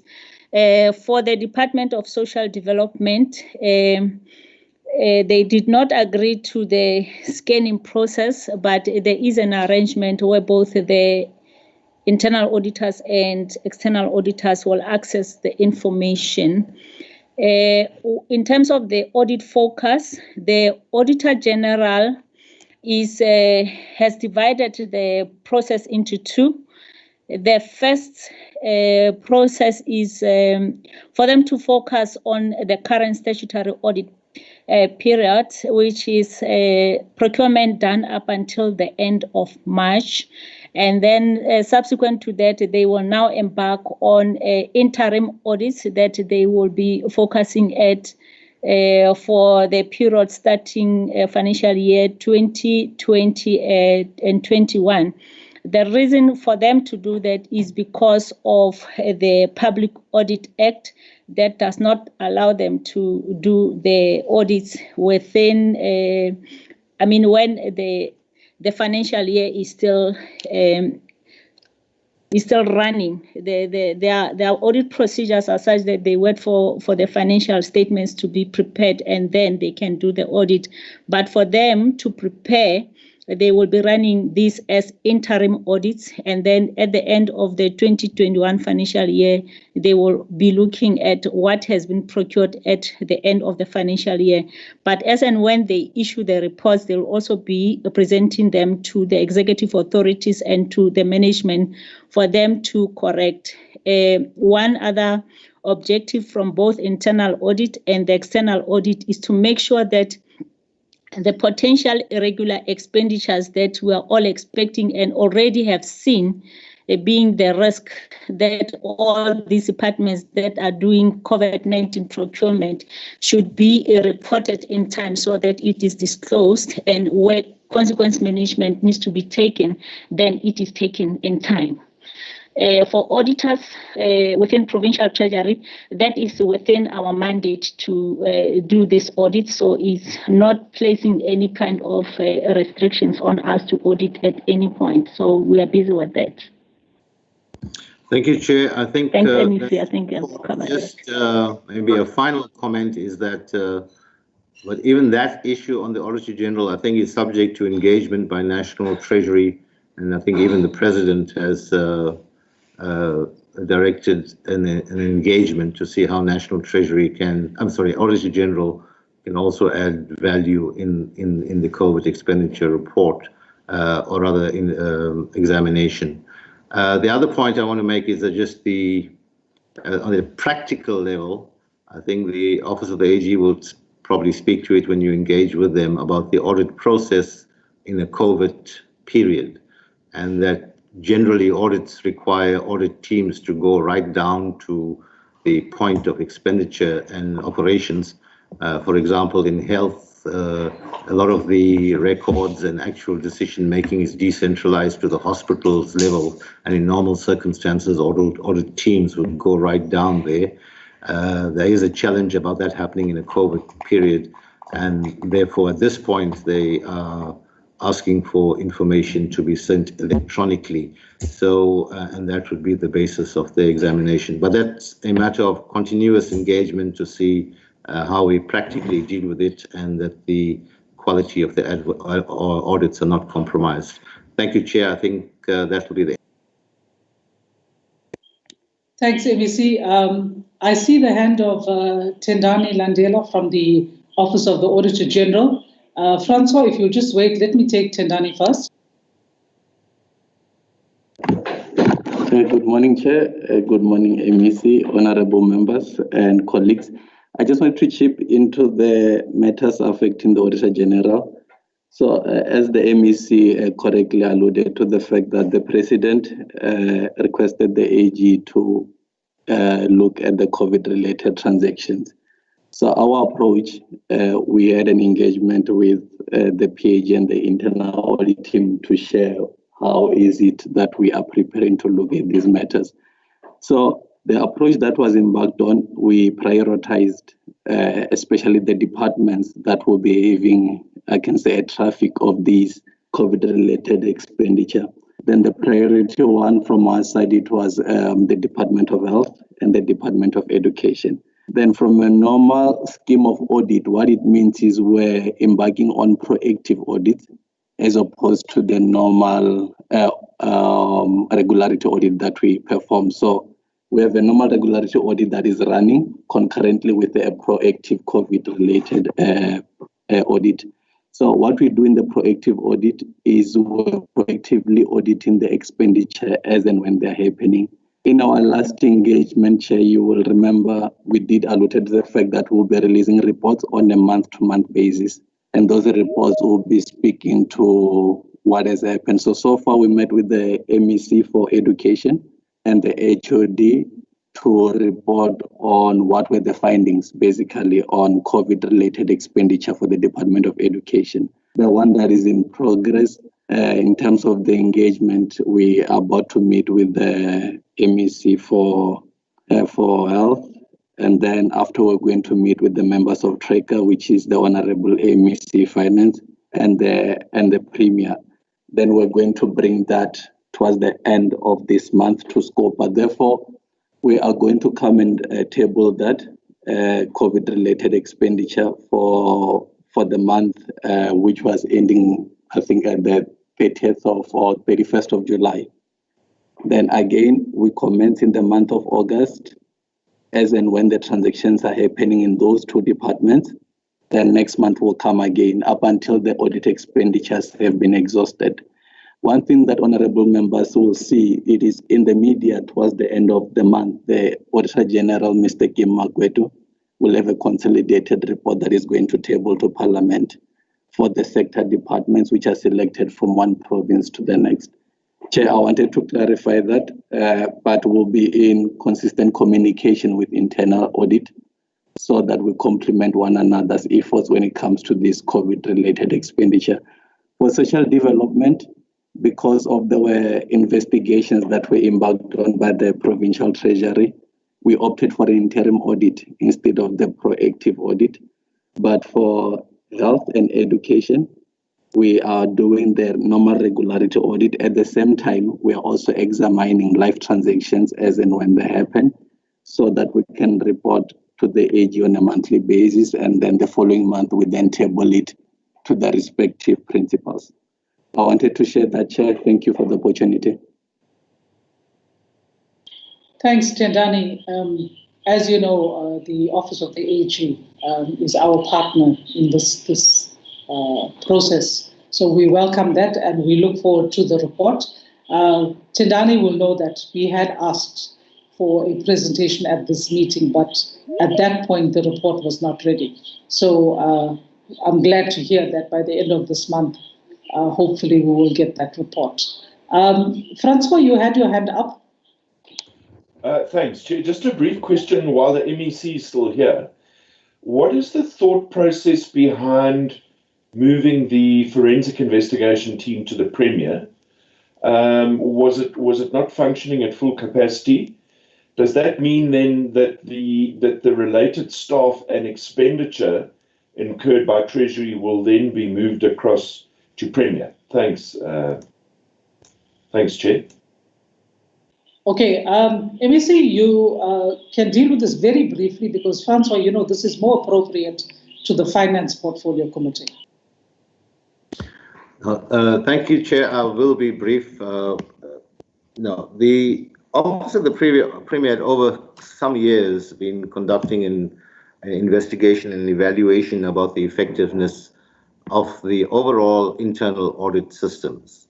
I think you may or may not recall that, well, anyway, in the discussions and evaluation, many departments felt that internal audit was a bit too distant, being located at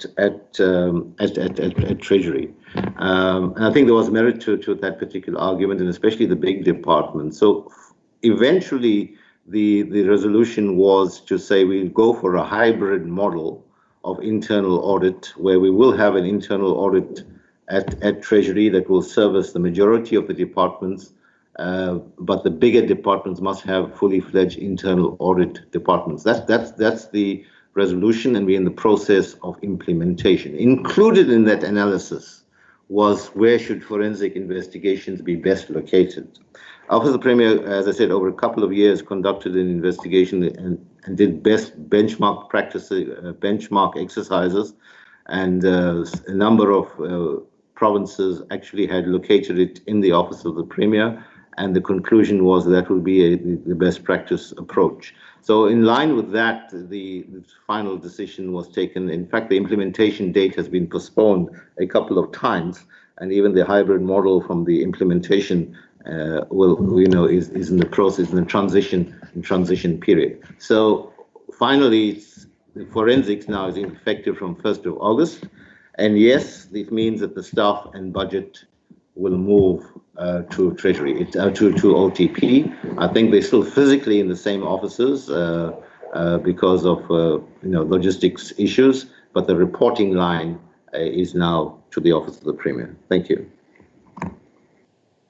Okay, I think you can deal with that more in the Finance Portfolio Committee, but certainly we will have to engage, because our communication now then would go to Office of the Premier rather than to Provincial Treasury as regards internal audit. Colleagues, I think that we've at least got a better insight. Let me put it like this, because I'm trying to work out. We haven't really interrogated the spend, That's a etc. small follow-up, Chairperson. Who is this? Honorable Mthembu. Okay, let's hear you.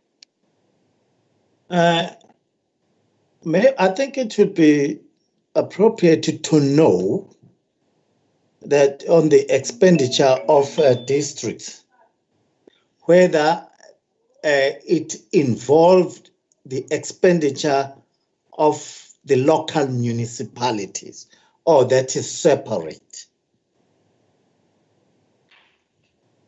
Thank you. So, all right.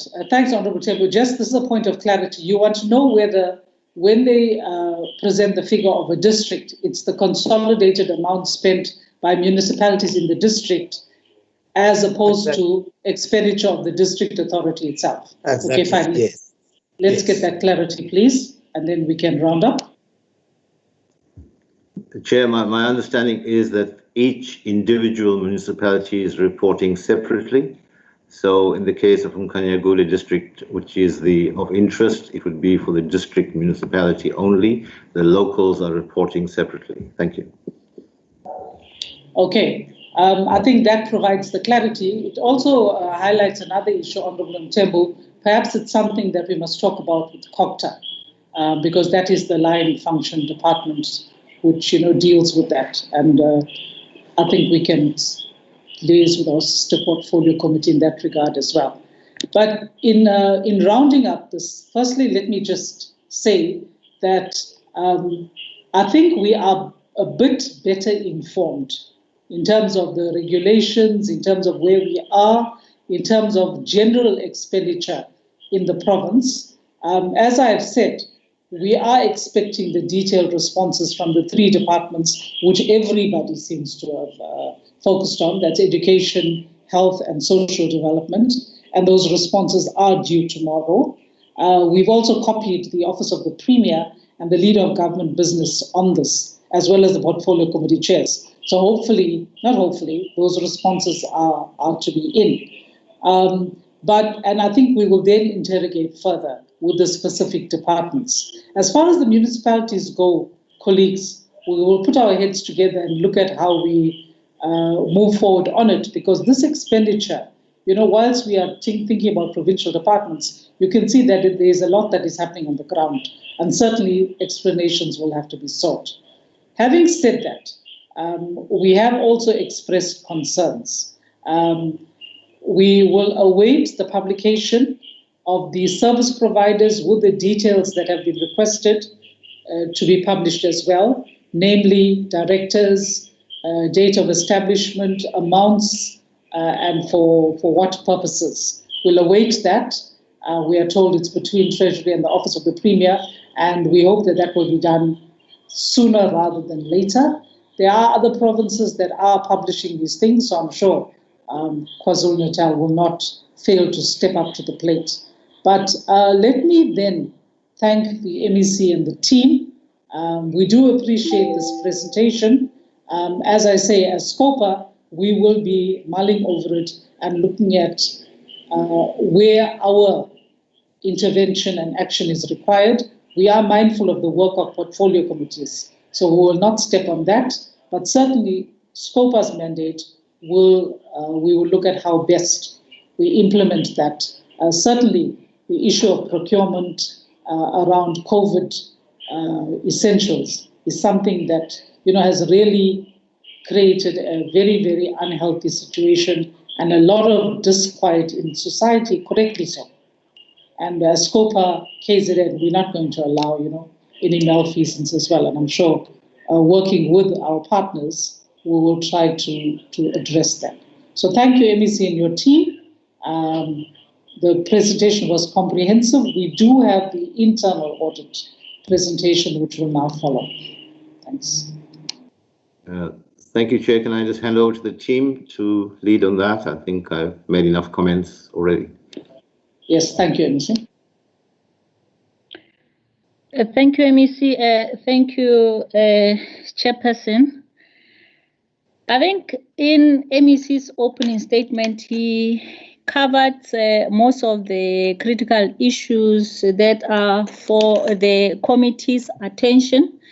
And what I will do is just to present this report, which again has been prepared in the format agreed upon with the legal advisor. Is following the same format of the report that we already issued when we were closing the last financial year. And in this financial year, we opened with 69 investigations that were in progress. And in the first quarter, we received 6 new requests for investigations. And we ended up with this increased to 75. Sorry, Chair. Honorable MEC? Sorry, I'm just checking if the technical team of Scopa are in the position to flight it, or should we try to help and get it flighted, the presentation? The previous presentation was done by your team, MEC, so perhaps let's get this one done as well. Thank you. But with your permission, she can proceed and we will try and catch up. Thank you. Thanks. Okay. Thank you. If I can continue. And then in terms of work that we managed to complete, Chairperson, and under the very difficult circumstances, it was a period of COVID-19, we managed to complete the 4 forensic investigations, and most of the other investigations, which were still in progress when we closed the last financial year, unfortunately are still in progress because of COVID-19 issues in the main. There are 4 investigations that we have completed. Maybe I can highlight which ones, 2 of which MEC has already spoken at length about them, and I think the members are also very much familiar with those particular ones. And the other 2 is from the Department of Health, which was a request that came from the audit office of the Auditor General, where they were requesting internal auditors to look into. If you go to the schedule, you go to the Department of Health, a detailed schedule of investigations. They were requesting us to undertake an investigation into a suspected material irregularity relating to the award of multi-feeder computerized radiology equipment. That is an issue that was picked up by the Auditor General when they were doing their 18-19 financial year audit. So that audit was completed, and we found that the department followed due process in terms of executing that procurement processes. There is no recommendation for anyone to be disciplined, and then there's no also criminal investigation issues to be looked at. And then the other one that we finalized related to the awarding of a tender that related to... Just 1 second, sorry. Colleagues, this was emailed to you, so you can follow on your emails whilst they are trying to flight it. I don't have a page number, but if you go down to health, it's alphabetic, you will find it. Continue, Mapela. Yeah, the photocopier copy machine tender that was awarded. We also completed this investigation, and there is a recommendation for about 8 officials of the department to be disciplined.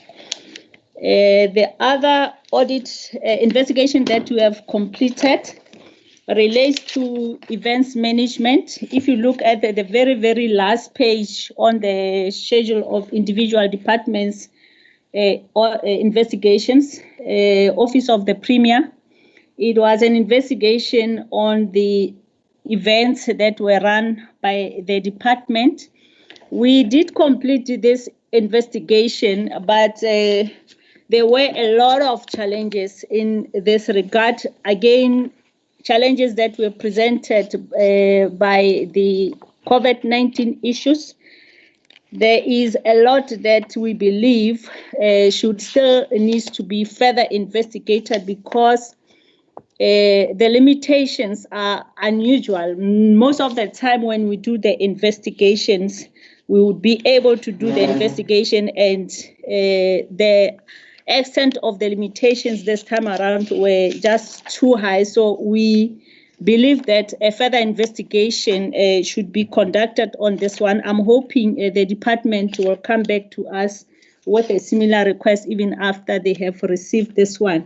I will not talk to the Department of Social Development, where we did 2 investigations, which is the PPE and the what is this? The blankets one, because that one everybody is familiar of it. And then, Chairperson, because we are reporting on the departments, there is another investigation which I believe is very critical and needs to be tracked by the committee. It is an investigation that relates to procurement or appointment of the service provider by eThekwini municipality under normal circumstances, and also stemming from the decision that was taken in the past. The Provincial Treasury was not allowed to conduct investigations in municipalities, but there was a special request on this one, and the investigation is paid for by Provincial Treasury. The investigation was registered at the end of June, and the amount involved in terms of this investigation is about 58.3 million, where this service provider was utilized, his services was utilized for services other than those that the service provider was contracted for by the municipality. So MEC did request us to assist with this investigation. It is a work in progress at this stage. The investigators were given 3 months to do the investigation and complete it. So I thought maybe because it's another critical one to be followed up by the committee, I should just mention that it is there. We will add it. Where is this one? It's I don't see it on your table. So yes, you will forward that to us. That is what I'm saying. We'll make sure that in the next report that is issued by the Office of the Premier, it is included for you to track progress on it. So those were the highlights in terms of progress that has been made. Other than that, Chairperson, maybe some of the work that we did and where we have seen positive results. Just to mention that we had some of the investigations that we conducted in the past, and there has been arrests made. The investigations are not here because it's very old investigations that has been completed. I just want to mention that there was a response from the criminal investigator side. We had, you can just note the FR if you want to follow up. You'll find it in the 2000 the full database report that we shared with you at some point. It was the investigation at the Department of Agriculture that was involving the allegations of procurement irregularities by the former HOD of Agriculture. There has been arrests made on that particular matter. And then the other one was procurement irregularities. Again, it was relating to events undertaken at the Department of Office of the Premier. The arrests were made towards the end of July. I think it was 28, if I'm correct.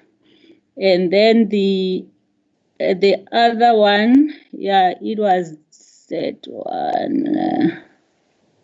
Yeah, those are the ones that I can remember so far where there has recently been where arrest has been made. Chairperson, I think I will leave it here. Thank you so much. Thanks, Mapule. I think that the system that we have worked on now is working. These regular reports in a summarized form, which gives us a picture, also assists us so that we can follow up in terms of action that has been taken on recommendations. Colleagues, let me just, thank you, Mapule. We will await the feedback regarding the iThekwini investigation, because that one looks like it's quite an important one to track. In fact, all investigations are important. Let me just open the floor to members for any questions, comments, etc. in terms of this report.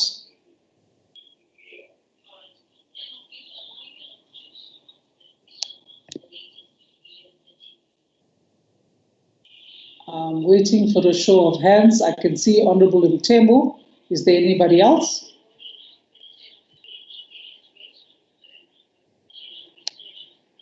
Okay, for now it's just Honorable Mtembu. Honorable Mtembu, let me hand over to you. Yes, thanks for the report. Although maybe the Treasury need to explain to us if they had difficulties or challenges on the completion of these reports, because it appears these investigations are too many. I know that there's already an ad hoc committee that is going to look into this a challenge, but it would be quite interesting to hear from the Treasury what are challenges that tends to delay many investigations, just to know. Thank you. Although I must also say, if you go through this thing, if you go through all this list, my worry is that there is more political decision than professional decisions in treating these. That's what you read from them. But let's hear from them. What challenges do they have? in completing these investigations in time? Do they have that they can share with us? Thank you. Thanks, Honorable Mthembu. We would appreciate that, because where our intervention is possible, we can certainly look at how we can assist. Let me hand over to the department. I don't see any other hands, so I'm handing over to the department. Chair, if I would like to say something on this, but I think with regard to the detail, the people at the coalface of it, I think Mapula should go first, and any other official, and then I'll come in. Thank you. Okay, Mapula. Thanks, Honorable Chair. Thanks, MEC. I don't know what to say, Chairperson, because the same question gets asked every time we sit for the meeting, but I will go through it again. I just want to indicate that, yeah, we are often asked the same question, but it doesn't do any harm.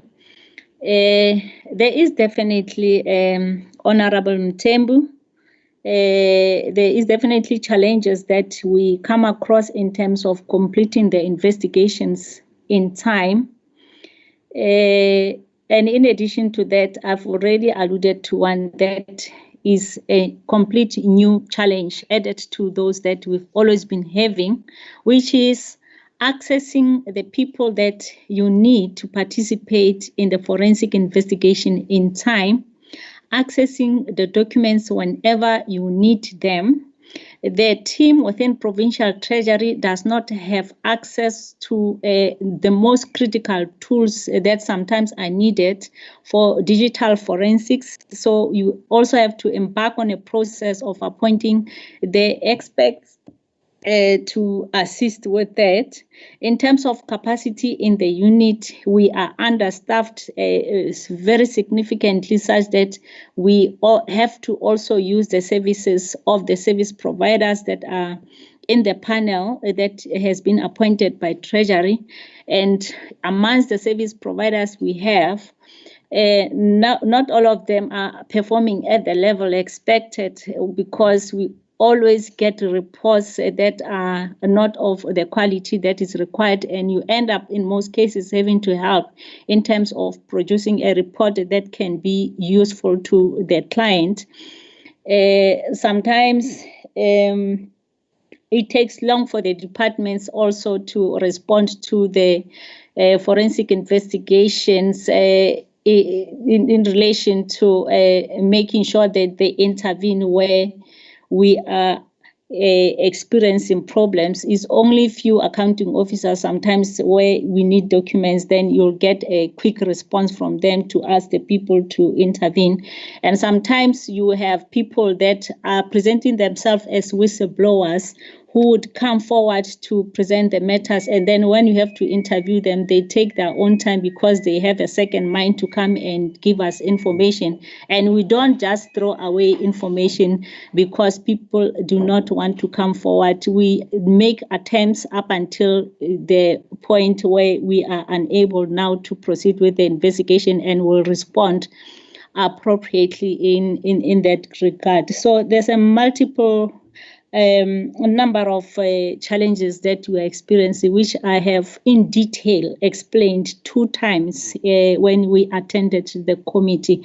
So just to highlight, Chair, internally, again, in addition to the amount of resources that we have, which are far less than the numbers that we require, we also have got the level of expertise amongst our team that are at different levels, and also you have to assist in terms of helping them to produce the quality that is required or is expected. And then again, we've got a very robust appointment processes in Treasury, which sometimes take a bit longer to get the appointments of service providers completed. In terms of capacitating the unit, there has been a number of challenges in terms of the recruitment of people in positions that are in their structure, because it's not easy for us to secure these resources within the market. forensic investigation is specialized, and there are very few people who can do the work the way it's expected if you want to avoid the experiences that we currently have. So we have not been able to reach the staff complement that is in the structure, and the staff turnover rate in the unit is also very high because there's always positions available everywhere because all in the market are fighting for the little experienced resources that are in the market. May I end it here? MEC can take over. With your permission, Chair. Yes, MEC. Thanks. I think Mapula has covered quite a bit. Yes, definitely it's a scarce skill. And she quite correctly says that the market is always ready to take scarce skills to move. That's the first one. But clearly the answer is to build capacity. I just want to give you an indication of, I can't say that I'm a seasoned person in Treasury. This is the first year of taking office, but recently, actually, I interrogated the question. I said, how long does your investigation take on average? And I was told 12 to 18 months. Then I asked why. And of course, part of the answers were given as Mapula has explained. But the other one was that, the official concern said, MEC, we are rules and procedures driven. And I responded by saying that sometimes I get the impression that, we want to go to, from Maritzburg, we want to go to Durban because you can see the allegation that that's where it is. But we want to go to Great Town and then come to Tongaat and then finally find our way to Durban. But unfortunately, and I have to accept their professional approach in terms of being rules and procedures driven, and that is inherently time consuming. Having said that, I think I want to zoom in on the point of what Mapula had said. I think some accounting officers need to internalize the priority of a request for information. I interrogate some of the matters. They said, no, they've requested the appointment was changed, they couldn't make it, and there's an unreasonable delay in providing the dates for the interviews or providing documentation. Perhaps what you could do is maybe in the oversight model that is being sharpened and developed is to get to that level of detail so that when we deal with the departments, we can then have information against which they must respond to say to what extent you're internalizing the importance of this particular matter. The second issue is that the investigators or the internal audit unit will say is that, look, we don't have powers of criminal agency, so we can't just pop in there and seize, have a seizure of documents. You have to work in a cooperative way with other departments and other officials, and that is inherently means that you then take time in getting things done. The other point is, I think there's a significant level of outsourcing of work, and I think that needs to be re-examined. Okay, it's going to be with the Office of the Premier, but it will be our collective responsibility. And I think the key issue is then how do we build the capacity internally? Just in this example of the DSD investigations, which Provincial team did, and it was done internally. And really, it had to be driven. And I had to say, because I was faced with this thing, that's when I asked the question, how long does it take on average? And they said 12 to 18 months. But I said, that's not acceptable. You are in a particular climate of COVID where the public and society at large needs to see an urgent response. And the credit to them, I think they completed it within 6 to 8 weeks. So it can be done, but that was a mobilizing of the entire resources just to those two investigations, as opposed to all the other work that needs to be done. So the answer must be building capacity in a serious way and getting exceptional skill into it, because it really requires an exceptional skill. Perhaps when you are dealing with the SIU as well, they often want us to keep the outsourced service provider on board and continue to pay, because they require that skill as well in the continuation and completion of the final criminal investigation. And so too, where we do it ourselves, then we'd have to cooperate and continue to provide that skill for that investigation. So I think that's where it lies. It talks to the importance of internalizing the priority of these matters across the board, but mainly building internal capacity and more budget allocations. Of course, the team will say to me, MEC, you want us to do all this, but with the COVID-19 reprioritization, you have to cut our budgets as well. So I think that's where we are. I think it's a work in progress going forward. Thank you.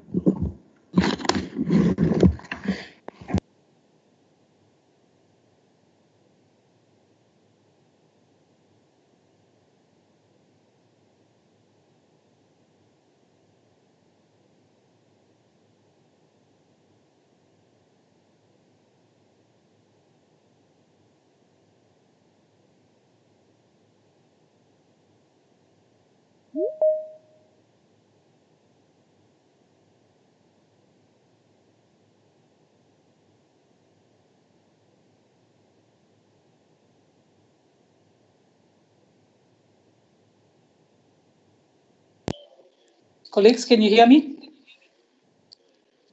Yes, we can yes, now. Thank you. Yes. I'm running between gadgets, trying to work out where I can be heard and not heard. Okay, no, fine. I've just switched gadgets. MEC, thank you very much for that. And let's say that I think going forward, what we're going to have to do, colleagues, is go through this report, because I'm just picking up stuff here, which I think is would need urgent follow-up. For example, there's FR02 of 2020B, Department of Social Development. Case was given to internal audit in April. It deals with alleged irregularities on procurement of PPE clothes, right? It's an in-progress investigation. So that's something that we're going to have to chase up. But a report was issued to the HOD during July 2020. So I think that's something to be followed up. Then again with DSD, it happens that I have this part of the report in front of me. I'm concerned about a report that was finalized. 2 cases were finalized by internal audit. It's an FR04 of 2016, and it was a request for forensic audit of 233 home community-based care services in the province. They finalized 2 cases, and the amounts are 165,000 and 244,000, but they are recommending disciplinary proceedings against 8 officials, and they're recommending these amounts for recovery. The department has not yet commenced with the proceedings. They're also recommending that a criminal case be registered by the department against 6 suspects. They gave 2 reports to the Office of the Chief Director, who has queried the reports, and they are within 2 other reports are within the review process. So I think, colleagues, that in terms of this one here, our team is going to have to go through this, and we're going to have to follow up with the relevant departments. There's one with the Office of the Premier, where internal audit is requesting interviews with members of the Premier's staff, and they were given the go-ahead, but those interviews are still to take place. So we can see the hindrances and the obstructions that are occurring, and I think that this is what we need to follow up. If there is no other hand up, Honourable Mthembu, your hand is there. I'm not sure if it's of the previous time or you have now put your hand down. Okay, fine. Colleagues, then let us thank Provincial Treasury for this presentation, because I think, again, this is something that we are going to have to work with and do the follow-ups. And we can then, MEC, finally thank you and your team. We appreciate the fact that you have brought your team, made available the necessary documents, and made our work easier. We can now release you. Thank you very much, together with your team. Thank you, Chair. Thank you, colleagues. Okay, so we will then release MEC and his team and go into the next part of the agenda. We'll close this section of the agenda, colleagues, and go to the next part, which is the committee and other matters. So before we take the presentation by the Special Investigations Unit. Let me just refer you to item 10 on the agenda, which is correspondence by the MEC for Finance. And here, colleagues, we have received a letter from the MEC to Scopa talking about various allegations that are being made against officials in Provincial Treasury. And the MEC then informs us that this matter has been referred to the Office of the Premier. Given the seriousness of some of these allegations, the matter has been referred to the Office of the Premier for investigation.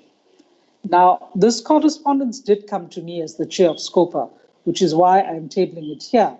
And I'm making a proposal, colleagues, that seeing that this has been referred to the Office of the Premier, we leave it there and request from the Office of the Premier the outcome when the investigation is complete. Colleagues?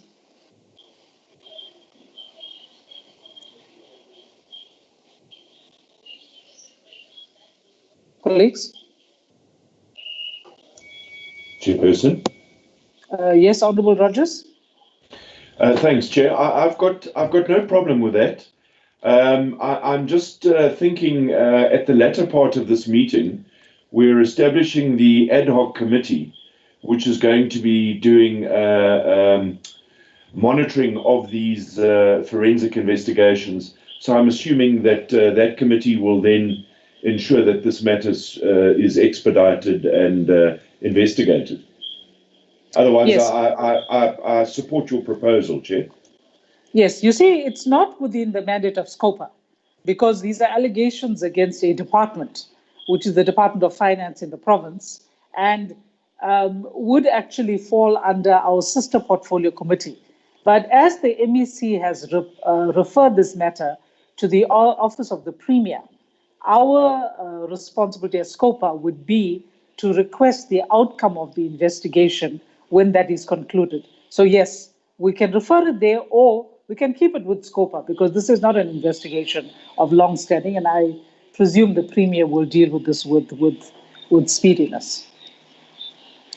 Okay, so colleagues, can we move in that way? Yes, no, I also agree. Thank you very much, Honourable Xolisa. Are we all comfortable? Yes, we agree, Chairperson, and can we request also the officials to be patient with us? Thank you. Yes, we will do that. Thank you very much, Honourable Mthembu, Honourable Xolisa. Then let's go to the next item, which is the presentation by the SIU. Colleagues, I will just refresh our memories. We have met previously, and we were very fortunate that we were addressed by the head of the Special Investigation Unit, Advocate Mutibe and his team, and they took us through, gave us an update which we needed on cases that were being conducted within the province. And we then agreed with them that they would provide us with, regular updates, and also tell us where we could, as Scopa, offer some assistance. So we are fortunate. I'm not sure who is here from the SIU, but we do have them with us. Their presentation is on the screen and has been emailed to you. So welcome, colleagues from the SIU, and once you introduce yourselves, you can go into the presentation. Thank you, Honourable Chair, Honourable members. We appreciate the opportunity of having to address you today.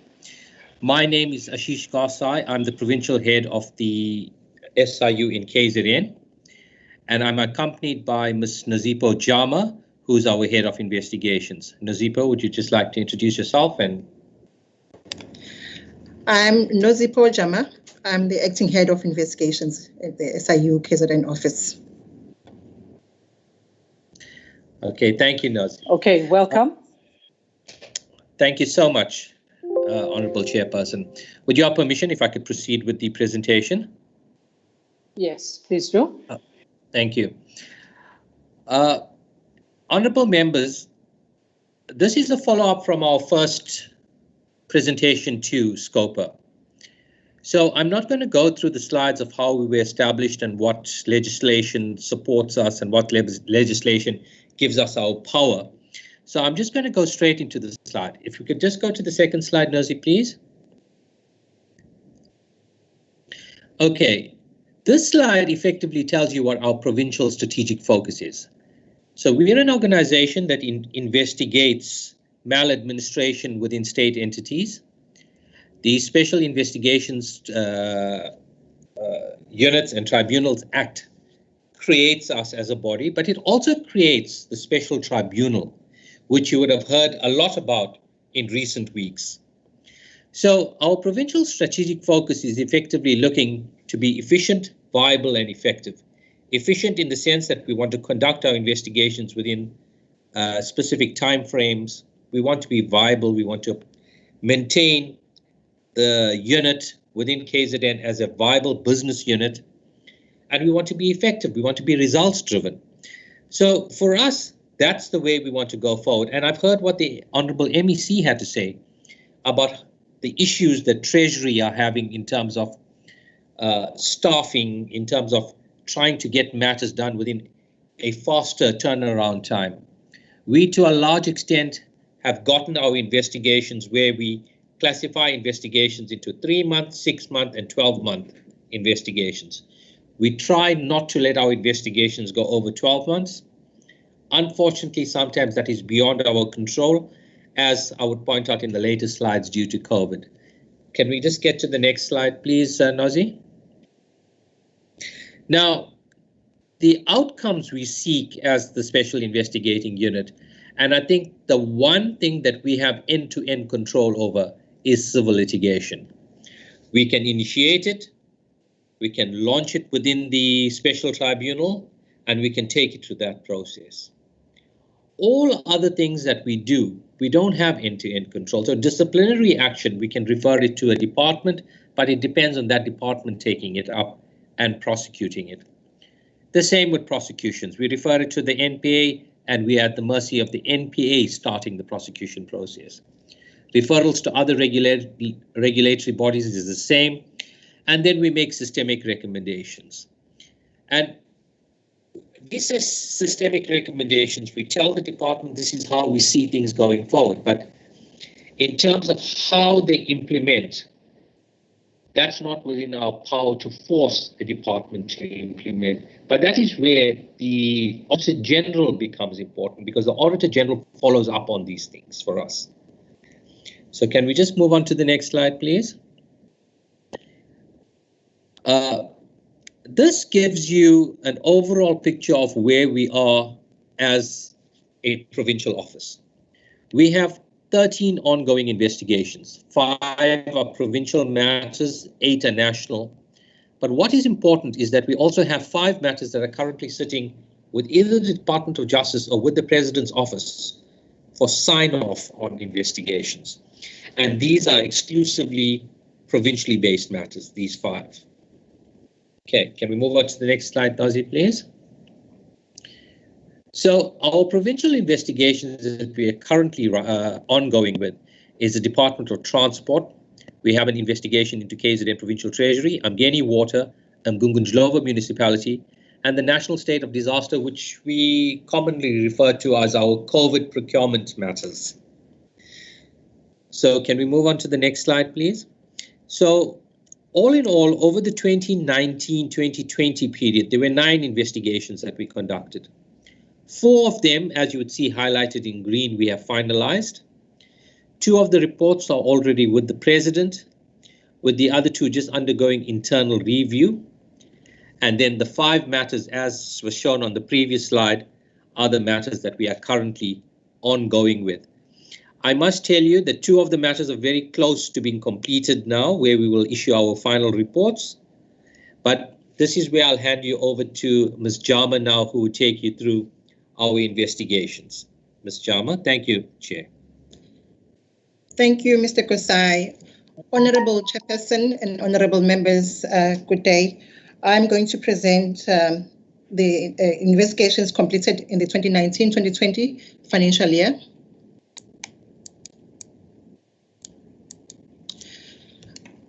The KZN Department of Transport Proclamation R23 of 2016. We investigated the registration of motor vehicles in contravention of departmental policies and the non-payment of registration fees. This investigation has been finalized and the presidential report was submitted on the 26th of March 2020. We achieved the following outcomes. We had 11 NPA referrals. We had 3.7 million potential recovery for non-AOD matters. We had 1 disciplinary referral. We had 961,164.65 cents cash recoveries for non-AOD matters. We also had 1.4 million actual cash recoveries for AODs, and the value of AODs equaled 2.8 million. The next slide, we also investigated eThekwini Metropolitan Municipality Proclamation R26 of 2018. We investigated procurement irregularities relating to recycling bags. This investigation is also finalized. We've already submitted the presidential report on the 26th of March. We achieved 11 NPA referrals for this matter.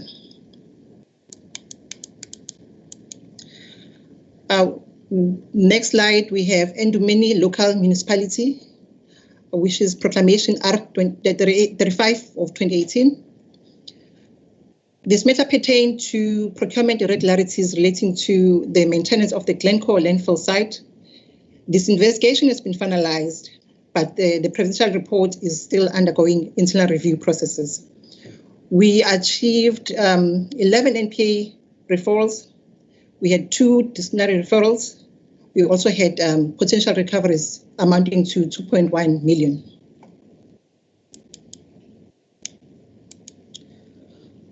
We also investigated KZN Department of Agriculture and Rural Development, Proclamation R9 of 2017.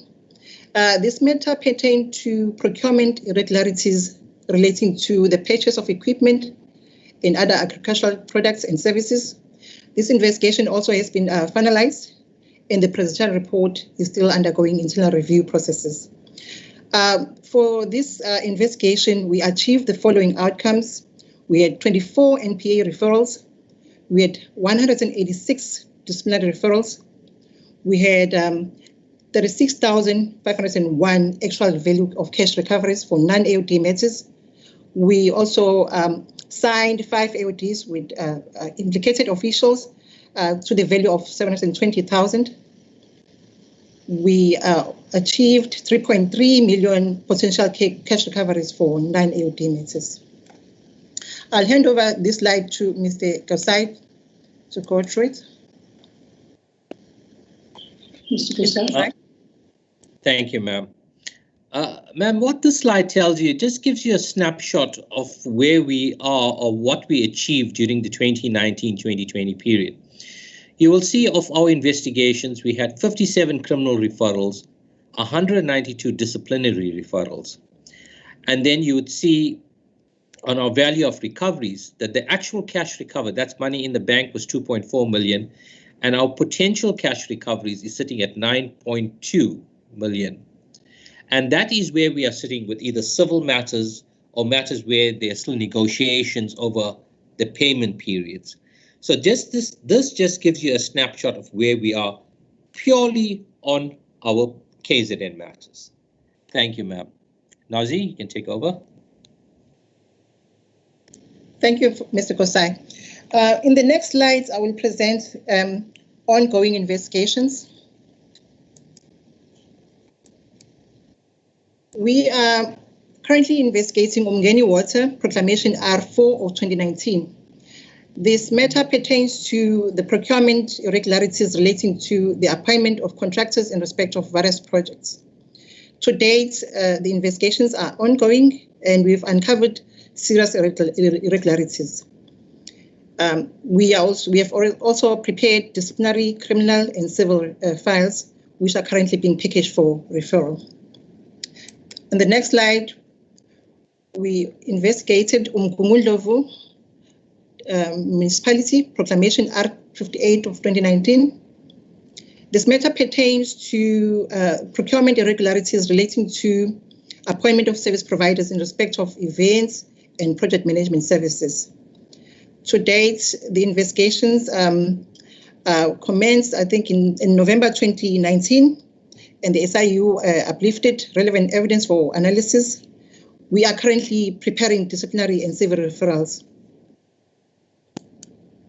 With regard to the KZN Treasury proclamation Arc 30 of 2017, with this matter, we investigated procurement irregularities relating to internal audit and the appointment of consultants or service providers by KZN Treasury.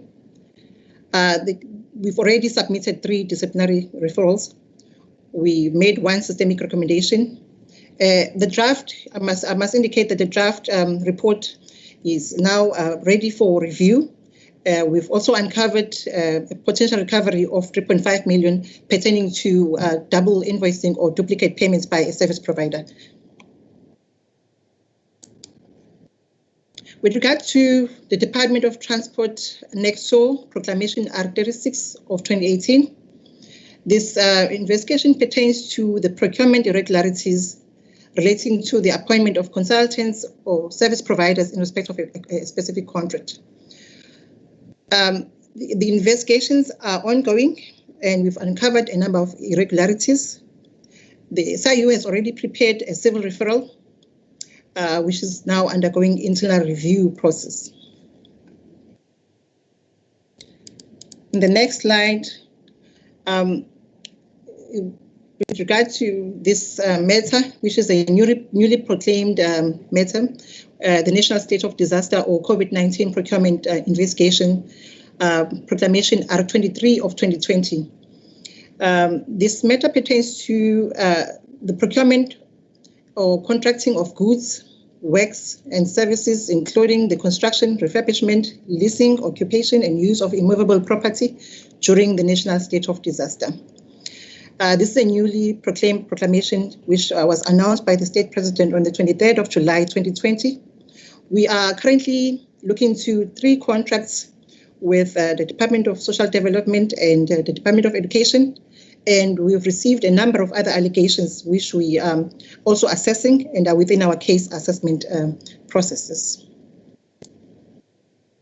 I'll then hand over to Mr. Kosai to proceed with the rest of the slides. Mr. Kosai? Thank you, ma'am. Ma'am, I think I just want to comment on the last slide that Ms. Jama presented in regard to the COVID-19 allegations. Now, this is a proclamation that was pushed through, and the president required this proclamation. And in fact, we had great support from the Office of the President to ensure that this proclamation was published. So it gave us the opportunity to run straight into investigations, into allegations that we see. Now, I've heard Treasury's presentation. We also, in fact, we had an 11 o'clock meeting with the Premier's office in regard to dealing with the investigations unit that has gone through there. And these are the conversations we wanted to have. And we think that Scopa has provided us with the perfect opportunity to have this conversation, where we are saying we are now equipped to deal with these investigations. So we'd very much like to get involved, and where the allegations can be sent through to us, it can be filtered through to us, and we can then engage on those investigations instead of us pursuing and trying to get outside parties to do it. So where we have, or where Treasury may not have enough resources, we are an option that they should start looking at. So once we get the allegations, we'll run it through our system. But that is something that I think Scopa can assist us greatly in trying to push through, not only with National Treasury, but with all departments. Nazi, can we just move on to the slides? So what has happened and what this COVID has done is that it's forced us to start engaging with our partners in law enforcement, because this was something that we found that was very challenging in the past. Nazi, next slide, please. So as you would see, we used to work in silos. And in order to address this shortcoming, what we've started over the last few months, and this was even before the National Fusion Center was put together, we had this idea of trying to say, let's get all our parties together, let's start talking to each other. So we've started a meeting of where we're trying to get the Specialized Commercial Crime Unit involved, and we are saying, you have the prosecutors, let our criminal investigations be prosecutor-driven. Let's guide it from that point, so when we get to court, we have a court-ready document. We had an engagement with SARS because we are telling SARS, you are the repository of this information, especially when it comes to procurement issues. We want to know, is the guy tax compliant? Is it a false tax clearance certificate? You can tell us on the turn. We've invited the Hawks, the DPCI, and we are saying, much of the investigations you do and the evidence that you get is the evidence we also seek, because our primary mandate is civil recovery. Yours is criminal. Let us start talking to each other so we don't duplicate, we don't reinvent the wheel. We've invited the public protector.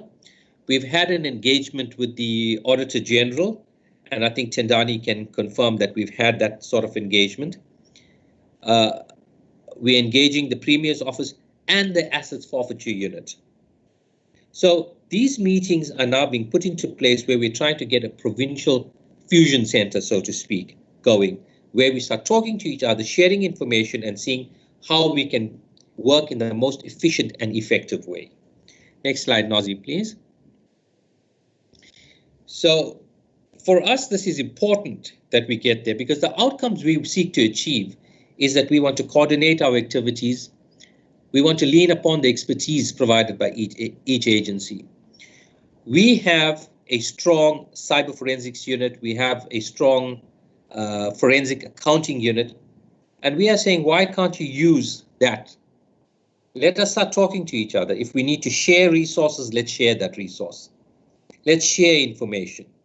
Let's assist each other in meeting our various mandates. Can we just move on to the next slide, Nazi, please? And I think it's important that we know that one of the greatest assets we have in our toolbox at the moment is the Special Tribunal. The Special Tribunal is an independent body. It's independent, but it's very much our own court. It's a court that we can go to with all our matters. It has the same role as the same position as the High Court, can make the same sort of rulings as the High Court, but that role is not crowded with everyday matters. It only has SIU matters on it. We've had great success so far. You would have noted that the president of the tribunal has actually given you stats, and he had a press conference recently where effectively he's shown the number of orders that we've achieved so far. So what we are doing as the unit, as the Special Investigating Unit, is that we are leaving the criminal matters to the DPCI. We are going straight after. We are getting anticipation orders, we are seizing assets, we are stopping the payment of pensions where people resign.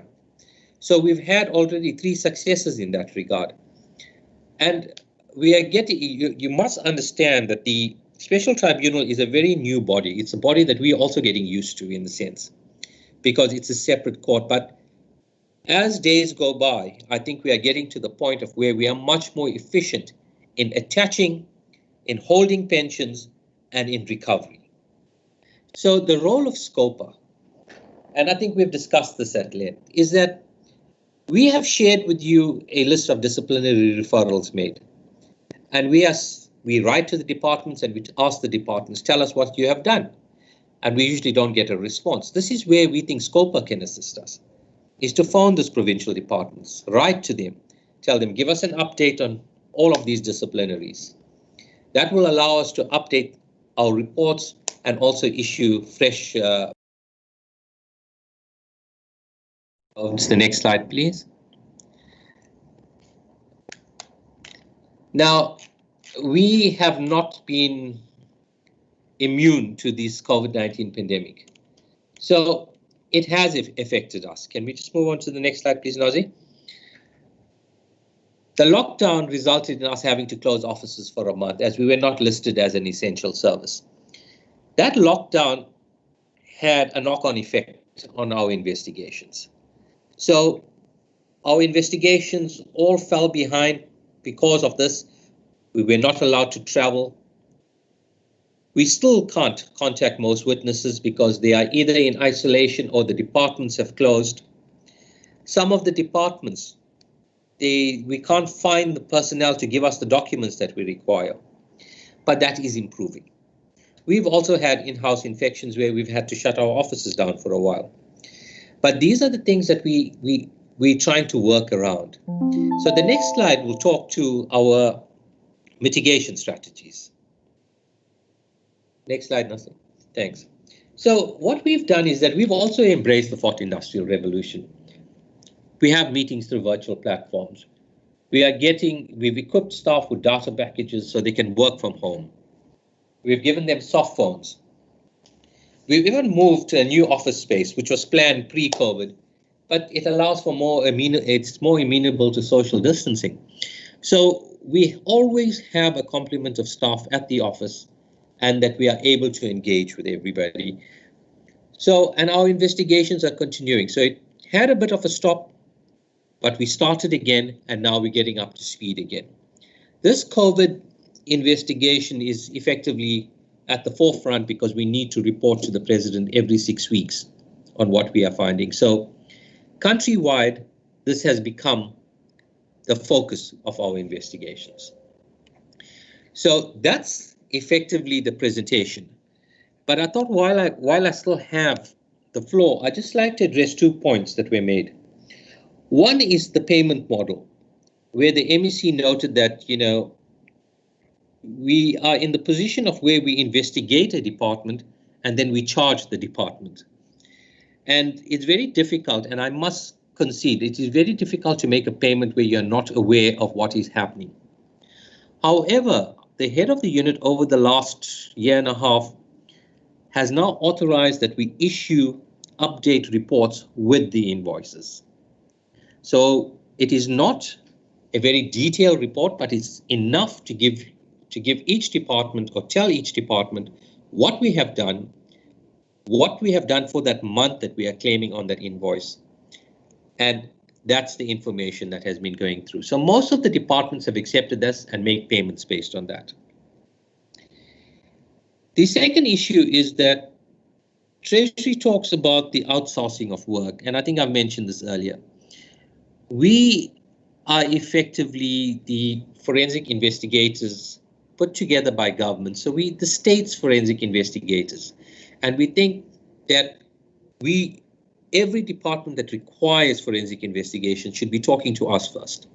Our process is a bit long in the sense that we have to get a proclamation. However, there's nothing stopping us from seconding. Secondly, our rates are similar to the rates that the AG has set. So we are not particularly expensive. So that is something that must be considered by departments. Thank you, Honorable Chair and members. That's my presentation. Nazi, if you can do the presentation, please. Thank you very much. Colleagues, you'll see that there's a slide which talks about, well, let's take questions first. I can see hands and I'll deal with them in this order. I can see Honorable Kaula. I can see Honorable Taliza. I can see Honorable Rogers. And I can see Honorable de Klerk. Have I covered? And Honorable Mtem. So, Kaula, de Klerk, Rogers, Mtem. Am I right? Have I left anyone out? Let's start with Honorable Kaula. I think you left Theresa. I'm number 2 star. Oh, yes, Honorable Theresa. Sorry. So Kaula, Theresa, de Klerk, Rogers, and Mtem. You can begin.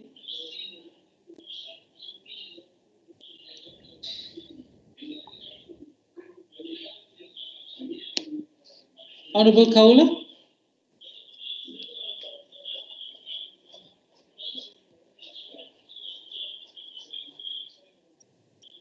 Honorable Kaula.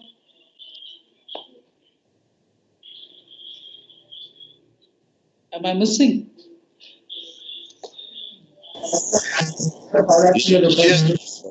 Honorable Kaula?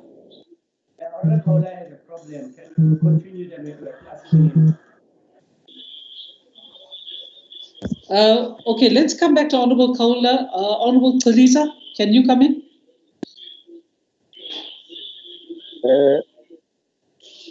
Yes, Lalo, thank you very much. I've got just two items, Lalo. One is just a concern that if you look at all irregularities that are here, they come from procurement. Whatever is to be investigated, if you look at the opening sentence, it's a procurement. I'm just taking note of that. That is where things are mostly going wrong. Number two, Slalo, is just a question of clarity. If they say potential recovery of funds, what does that mean? Potential recovery of funds. Is it funds that will be recovered or may be recovered or may not? Maybe or may not. Which is which? Thank you, Slalo. I also see the hand of Honorable Sonjika, so you will come after Honorable Ntembo. Let's now move to Honorable de Klerk.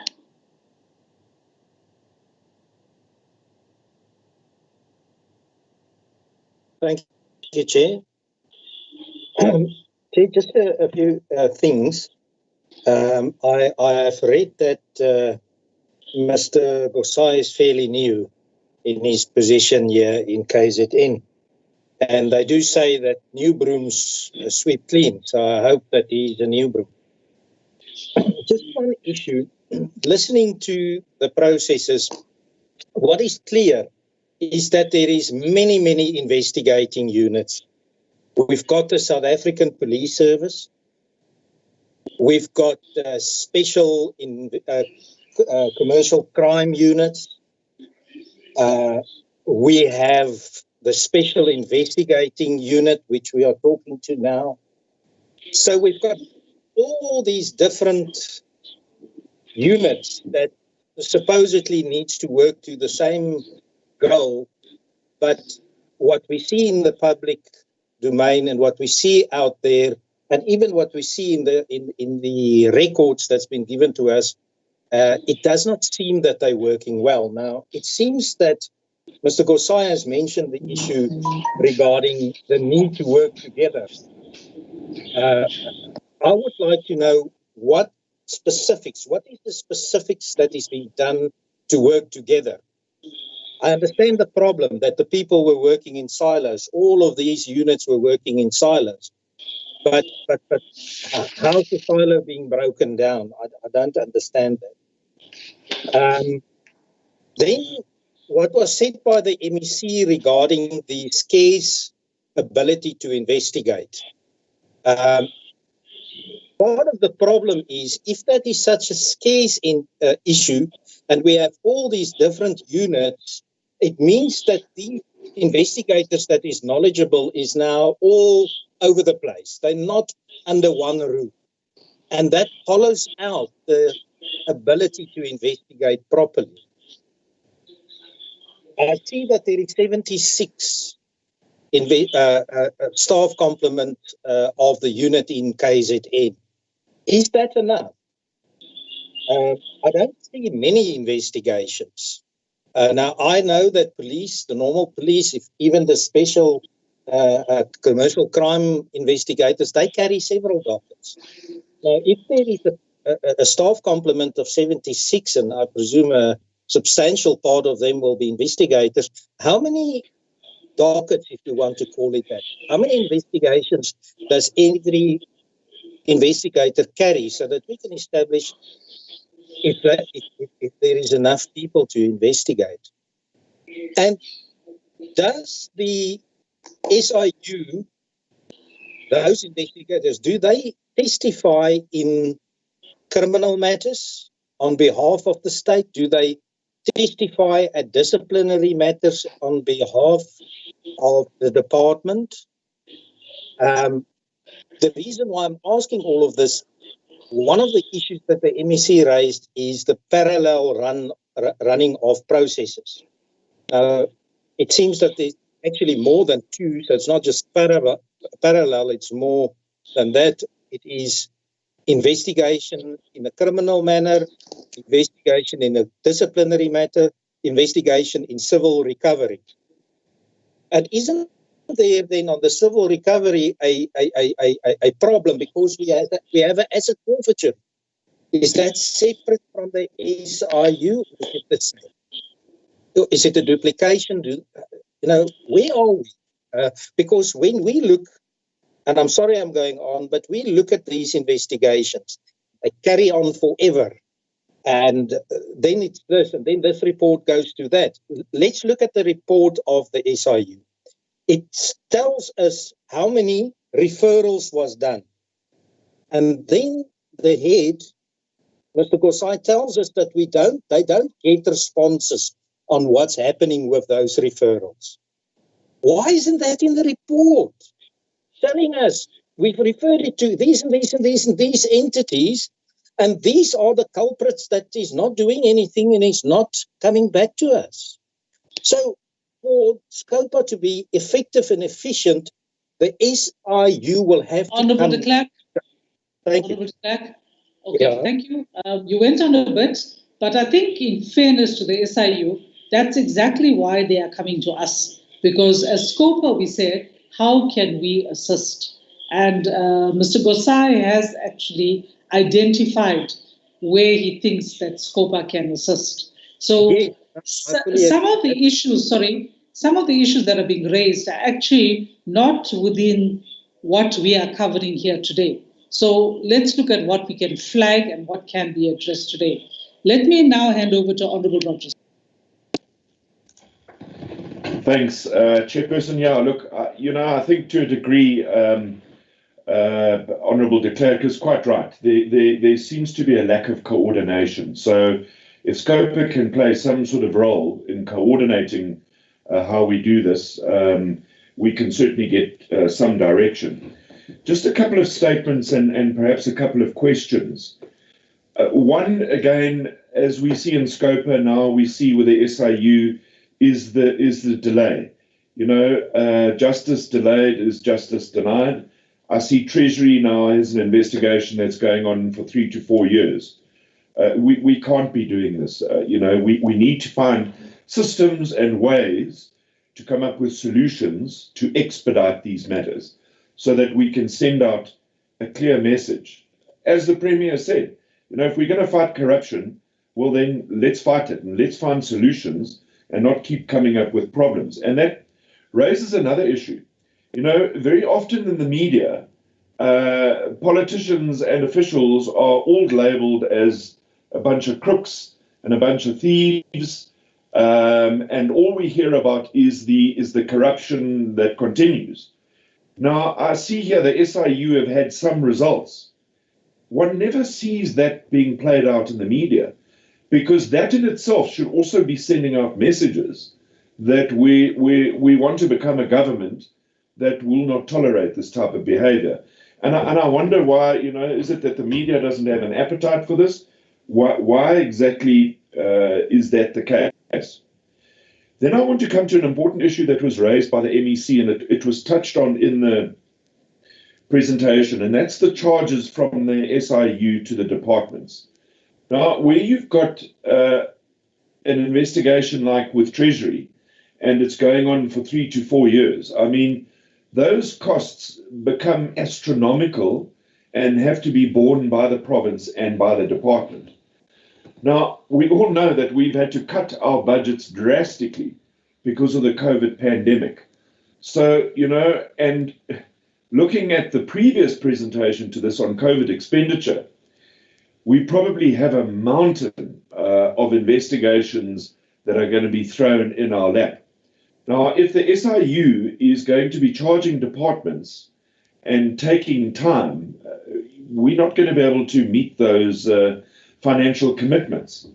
And it brings me to another question, in that under recoveries, you had recoverable and what has been recovered. I think it was 2 million had actually been recovered. Where is that money?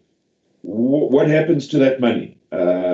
Does it come back? I never see it allocated back into the provincial revenue fund. So, if someone can answer me as to what happens with that 2-odd million and the other money that hopefully you'll recover, why aren't we using that to offset the costs of the SIU's operation rather than charging departments who are going to be struggling in the next few years? Thanks, Chair. Thanks, Honourable Rogers. Can we now go to Honourable Ntembu? Thanks, Honourable Chairperson, and greetings to the members of the SIU. I've got 2 questions or clarifications. One, I think it will be also, I'll ask a question that have irritated the Treasury, and I like to ask such questions. You see, I would like the SIU to share with us what challenges have they experienced in their investigations of matters in departments. That will be very important for us to know. You see, I'm also asking that question having had an experience. The head of investigation will know, while I was in agriculture, how we struggled to get into files. Other files, we find them hidden in toilets. It would be good that we get an overall impression from the SIU, of which we need to be very attentive of the challenges they will usually meet in their investigations of issues in department. We'd like to share their experiences and frustrations with us. Secondly, for example, recently there was on the news that in Kungundlovu, they had a big frustrations there. And we know that there are other frustrations, but we want to see an overall picture of what usually, so that we are able to look into these things, share with other portfolio committees and with departments, so that we are able we remove all obstacles that are there, which actually impede on the efficiency of investigation, therefore on outcomes of those investigations. Secondly, we would like, is it possible for the unit to give us a comparison of the cost of investigation versus recoveries and success rates? Thank you. Bye. Thanks, Honourable Ntembu. Can we then go to Honourable Sonjika? Thank you, Honourable Chair. My colleagues have covered me on some of the issues. I'm just going to be dealing with just specifics. There seems to be some proclamations that go back as far as 2017, and the other proclamations that are that are late but they are concluded. I just want to understand what will that, I mean, I think I will relate that to what Honorable de Klerk was asking in terms of the capacity of the investigators, because, I mean, there seem to be some investigations that you, for example, R9 2017, I mean, the report was finalized in August, but it's still going the internal quality assurance. I'm raising this because I'm not questioning the SIU, because I don't think it's our space. We appreciate the information, but I'm raising this in relation to what the head of SIU in the province was saying in terms of their well, basically they should be first or preferred choice when they are forensic investigation. But I'm raising this in that relation, in relation to how long do they take? Because, I mean, if you go to with what they are saying here, for example, there is a proclamation of 2018, it's ongoing. I'm just saying that for me it's a concern, but I agree with them that there are issues that that the Scopa, together with the portfolio committees, must assist SIU to finalize investigations, because it's clear. I think that also linked to what Honorable Mthembu was raising, because I mean, without being a Sangoma, it's clear that there are frustrations in some of the investigations, and those frustrations we must be told about them so that we are able to deal with them as we interact with the departments. I thank you, Honorable Chair. Thanks, Honorable Sonjika.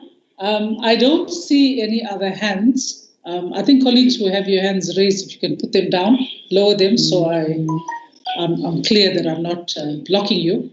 Let me hand over to Mr. Gosai to respond. I think the concerns that members are raising about the duplication of work, the long period it takes to finalize investigations, the issue of recouping of funds, where are these funds, and also the publicizing of successes of the investigating unit are some of the matters that have come up. Thank you, Honourable Chair. Thank you for the questions, honourable members. I'm just going to start with the last one first. As to why our proclamations go back so far and we're still ongoing with them, is that in a number of matters, we don't just have a single allegation. And I'll give you an example. If you take the Mgeni water investigation, there are 174 contracts that we're looking at. So what we then do is we prioritize the matters and we break them up into groups. So at all stages, we are completing focus areas at a time. Our rule is that we try and complete the simple, easy, single allegations within 3 months, between 2 and 3 allegations within 6 months, and thereafter everything else within 12 months. But that is not possible at all times. And when that happens, we ensure that we issue an interim report every 12 months to the President. So that's the reason as to why some of these proclamations started in 2017 are still ongoing. Our internal processes are extremely stringent. So what happens is that when a report is prepared and it goes up, it is checked at 3 different levels. And at each level, there are usually issues that are raised. It's sent back to be corrected before it goes back. So that is why our internal processes take long, but that is being improved upon. So we hope that within the next few months, we get a faster return time on the internal processes. Irregularities. Yes, they are largely procurement based. So most of the allegations we received are procurement issues, and these are the allegations that we investigate. There are certain matters, like you would look at the Department of Transport, that is not procurement based. It's merely dealing with maladministration and corruption within the department itself. potential recovery. What does potential recovery mean? We classify anything that is not money in the bank and where we have a finding or evidence that supports that recovery as a potential. That potential turns into actual once we collect that money. So any way that we have identified an amount where a person has signed an acknowledgement of debt, where we have issued summons in the special tribunal or any of the courts, we classify as potential recovery. The next issue that I'd like to deal with is that, yes, there are many investigation units, and each investigation unit has a specific mandate. I want to deal specifically with that. If you look at the assets forfeiture unit, the assets forfeiture unit gets its power in terms of POCA. They will go after proceeds of crime. They can seek an anti-dissipation order, which is what they call a preservation order. The powers that the SIU have extend beyond that. So our mandate is we can go on a contractual basis, we can go on a delictual basis, we can go to set aside a contract, we can go to suspend a contract, and we can seek anti-dissipation orders at the special tribunal. So our powers in terms of what we can do is much larger than what the AFU does. So there's no duplication in that sense. There are certain instances where both of us can then go to court, and then it's a strategic decision as to who would go to court first. Because sometimes it's easier, it's a lower threshold for the AFU to cross over than it would be for us to cross over. So then we tell the AFU, it's best that you do that. That is how we are breaking down the silos. We are starting to talk to each other. Instead of the AFU working on its own, they're now saying, should we, shouldn't we, do you have the evidence? What we are doing is that we are breaking down the silos by bringing the parties together. One of the first things we want to do is we want to create a joint investigation register for all COVID-19 matters. So I'd like to know, what is the DPCI looking at? And they would like to know, what am I looking at? So that we don't duplicate investigations. If they are saying we are looking at contract X, and we are saying we are looking at contract X as well, then we can say, right, you proceed in terms of your criminal aspect, we'll proceed in terms of the civil aspect, we'll share information once a week, and we'll see how we can best utilize the information in our various, towards our various mandates. So breaking down the silos, yes, we have started. It's a long road there, but I believe that because of the urgency that has been created, we are going to get there much sooner. We've had meetings with the Auditor General, where the Auditor General has shared some wonderful advice on how to actually read an audit report. And we think that's important for investigators across the board. We've had wonderful relations with the Specialized Commercial Crime Unit, where they are telling us that, you know, when they get a docket, there's still work to be done, and this causes frustration. So we've agreed, let's get the prosecutors on earlier. Let them have a look at it. Let them direct everything. So when we get to court, we're ready to roll. So it is starting. It's breaking down slowly, but it's making us more efficient. That's the way we see it going so far. A lack of coordination, I won't say, I would say yes. In the past, there has been this lack of coordination, but I would like to say that we are getting our act together and all parties are committed to this. The delay in the Treasury investigation, it started not so much about the investigation itself. About 2 years ago, we had a crisis in terms of not having enough staff, and certain investigations need to be parked over and started as staff were freed up.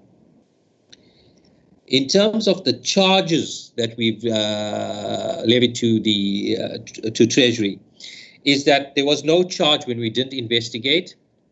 At the beginning of the investigation, we signed an LOE with the department where the costs are fixed, that if that cost changes in any way, we go back to the department and we tell them there's a movement of this cost for X, Y, and Z reason. So at the start of an investigation, it's 2 million rand. 3 years later, if we stuck to that plan, it'll still be 2 million rand. So we don't go over and above that. Our aim is to actually bill under the amounts that are set in the LOE. And we've achieved that in Ndomeni, where the LOE was for, and I stand to be corrected on these figures, ma'am. I'm just calling, the LOE was for about 1.5 million, and we only charged, I think, 50 to 60% of that amount. So that's where we want to go as the SIU. What we are recovering, whatever we recover in terms of a department, we pay back to that relevant department. So in the Department of Transport, the money is then collected and paid back. But I must tell you that we are in discussions with National Treasury over a new funding model. We understand a department having issues paying us without receiving a report, not knowing what they're paying for, and especially not having budgeted for it in the year, because an investigation can start at any time. So we are in talks with National Treasury about a new funding model where the funding will come directly from National Treasury. And those talks are ongoing, and in fact, we're at quite an advanced stage pre-COVID. So when we get back to where we can have these discussions, I'm sure we're going to direct it along those lines. The challenges experienced, I'm going to ask Ms. Ms. Jama to deal with that. But before we get to that, I just want to look at the comparison cost of investigations and success rates. I don't have the figures with me right now, but that is something that I can get and we can present at the next Scopa presentation, if that is okay. I'd like to hand you over to Ms. Jama to deal with the challenges. Honorable Chairperson, thank you. Thank you, Mr. Kosai. I'll respond to the question that was raised by Honorable Ntembu regarding the challenges that the SIU experiences on investigations. Generally, we experience a lack of cooperation by officials. In many instances, the very same officials that should be cooperating with the SIU are implicated in irregularities. We also experienced documents that we are missing and cannot be located to assist the investigations due to issues with the archiving systems. For us to mitigate this risk, we even resort to imaging computers to retrieve crucial documents and data. This then delays our initial phase of the investigations, which is document collection and analysis. That is my response. Thank you. Maybe there's a follow-up. Honorable Mthembu? Doesn't that make the investigation even more expensive? Okay, I think, Honorable Mthembu, let's the issue of costs.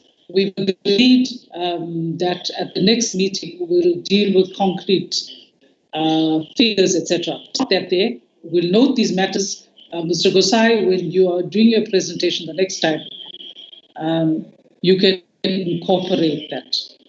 Are there any other matters, colleagues? Okay, there has been a request in the presentation that they have provided us with a list of disciplinary actions that Scopa could follow up on. So how do you propose we deal with this, colleagues?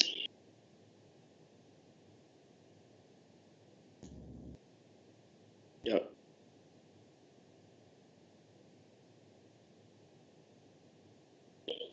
Honorable Sanjika?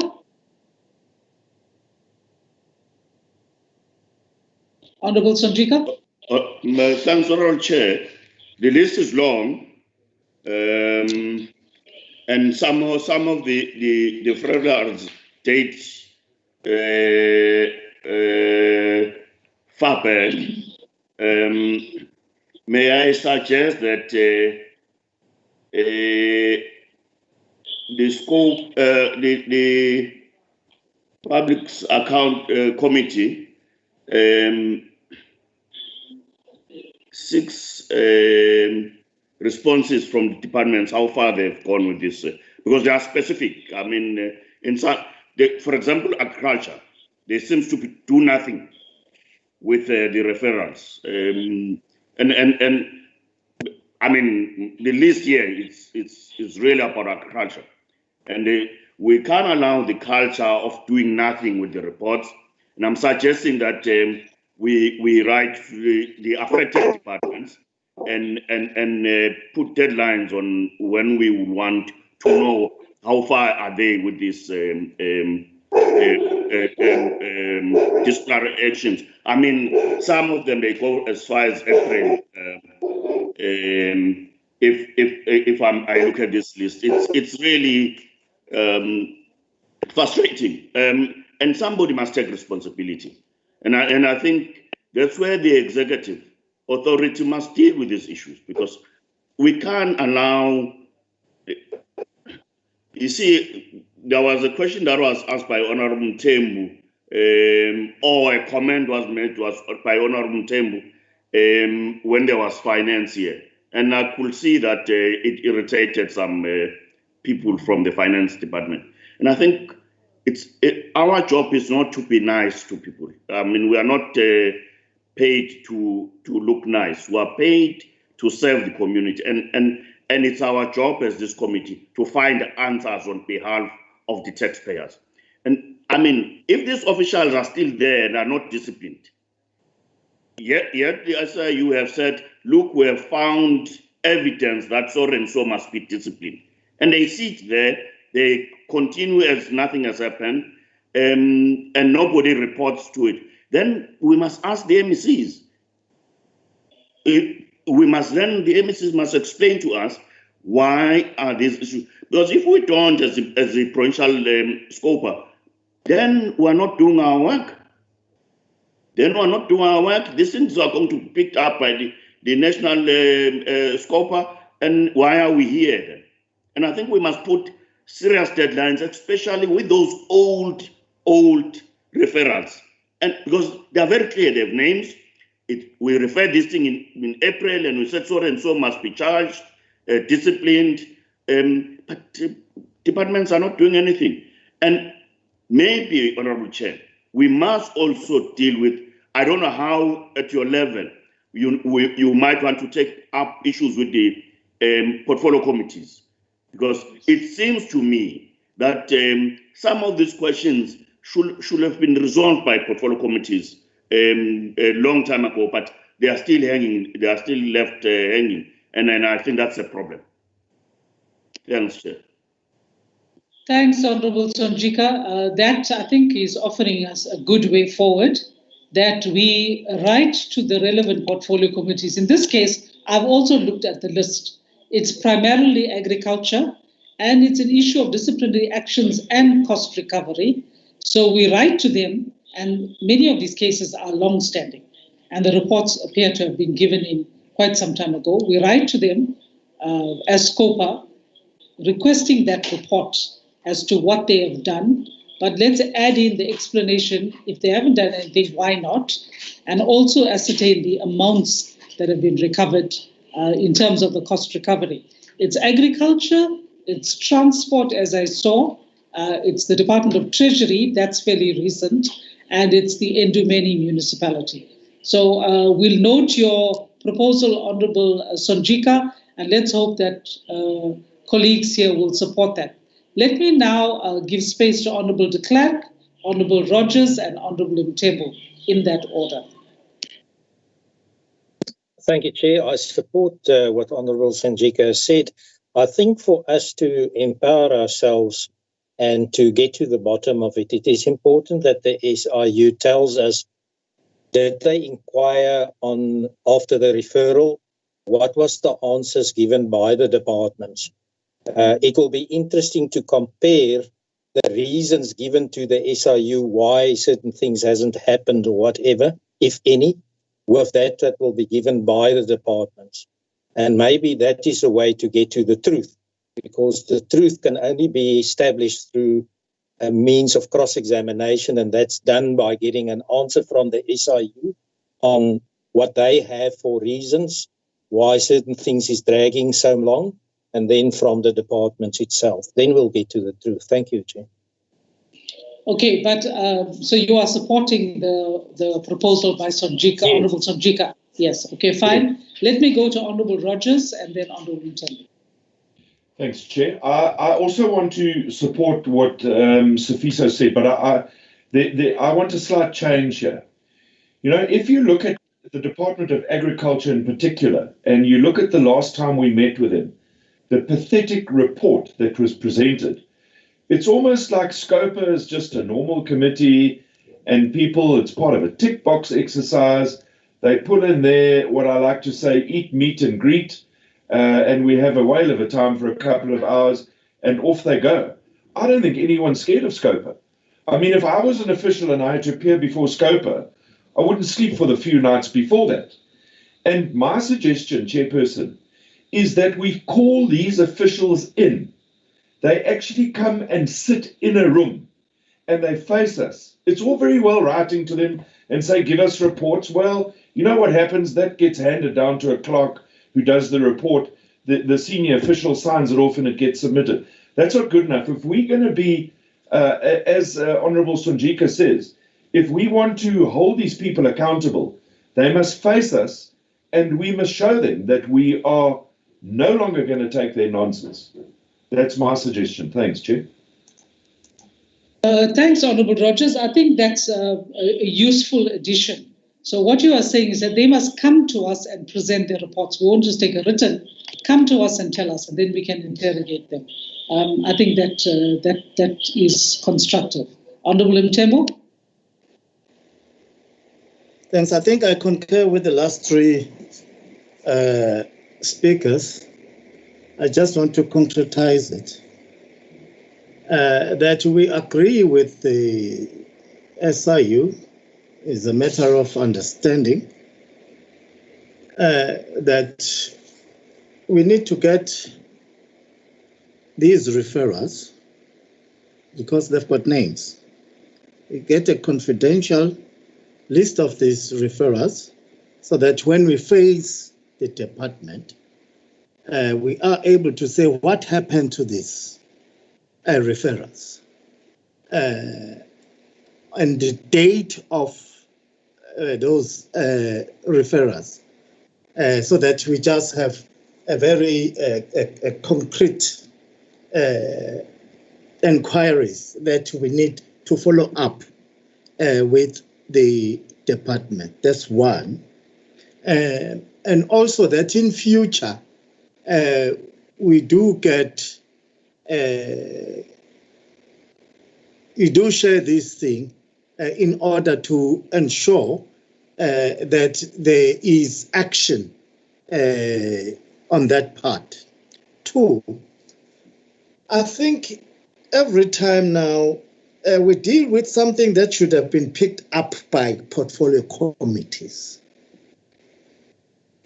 I think we need to raise these concerns with the portfolio committees. That because we'll end up being the one with being a standing committee of the people with horns. I think it's going there. You see, let's raise that there are things that are coming out in the Scopa that should have been picked up by the portfolio committees. You see, so that we do find out what stopped the portfolio committees to pick up these things. Thank you, Chairperson. Thanks, Honourable Mthembu. I think all of you have provided a very good way forward. So let me just summarize so that our officials, I mean, I know they're recording, but just so that we're all on board, we will then communicate in this way, because I think that covers all our concerns. We'll send a communication to departments asking them to respond to the list of the disciplinary recommendations emanating from the SIU, as well as the cost recovery and the other actions. We'll copy the same communication to the MEC of the relevant departments so that the political head is aware. We'll send a copy of this communication to the chairperson of the portfolio committee, the relevant portfolio committee as well, so that within the portfolio committee, hopefully they action it. And we'll send a copy of the communication to the office of the Premier, because the Premier coordinates all departments. Can we do it like that, colleagues? So that we, I think, are covering all bases, and we'll invite all of them to the meetings where the responses are presented. Can we take that way forward? Okay, yeah, I concur. Agreed. Chairperson. Can we hear me, Chair? Yes, I can. Yeah, there is also issue of these municipalities, Ndumeni and Mtubatuba. Yes. So at this point, colleagues, we don't deal directly with municipalities. We have to do through the sister department. So it will have to be the same procedure with COGTA. Yes, yes. Okay, because that is the line function. I mean, that falls under COGTA. So let's do it through COGTA, but it will be the MEC of COGTA who will, and the HOD will have to come on account to provide us with the response, because that is who we deal with. Okay, let's deal with it like that. Okay.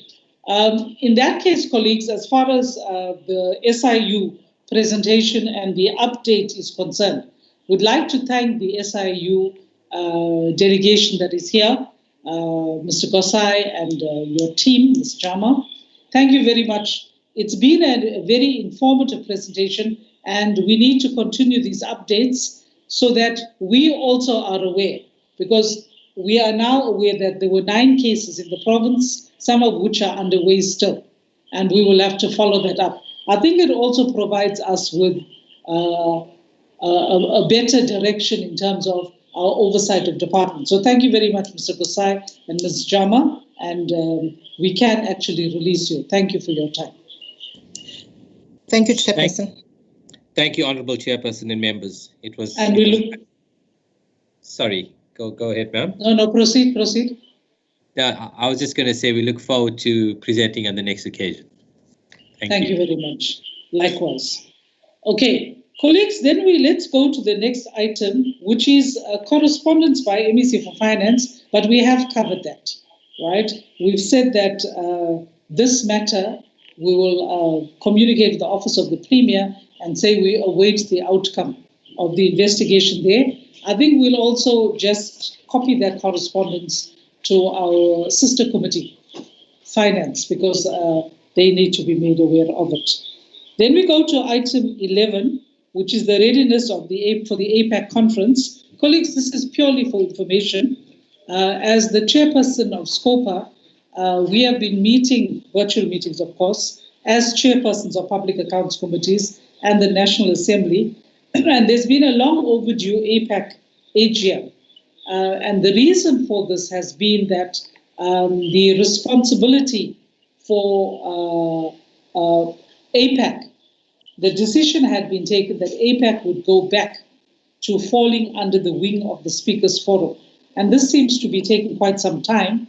And the APAC AGM had been postponed as a result of that, although audited statements, etc., are ready. It was then felt that this was just going on for too long, and the Deputy Speaker in the National Assembly, who has been given the responsibility of dealing with all matters APAC, was contacted, and he agreed with us and said that we should go for an AGM of APAC where, all of this, our financials, etc., are tabled, plus we elect an executive in the interim until the Speakers Forum sorts us out. So a tentative date is the 31st of August. It's due for confirmation from the Speaker, the Deputy Speaker, because one is not aware of the National Assembly program. All legislatures seem to be available for that date. It will be a virtual conference, and we do have delegates from Scopa, which is myself. I think it's the opposition party representative, Honourable de Klerk, and we have Honourable Nchangas. I'm not sure whether we will be given other delegates. I can also say that our researcher has been working with researchers from other Scopas, and they've been preparing some conference papers. So those will come to us before the AGM. Hopefully we'll be given a full representation there. It's virtual, so I don't think there's too many costs involved, but I will keep you updated. So for now, what we have is the 31st of August as a tentative date, subject to approval by the Deputy Speaker of the National Assembly, and all our partners will be invited as well, AG, etc. Okay, that's for noting, comrades. Are there any questions on that? Not much we can do. Let's wait for confirmation and the papers.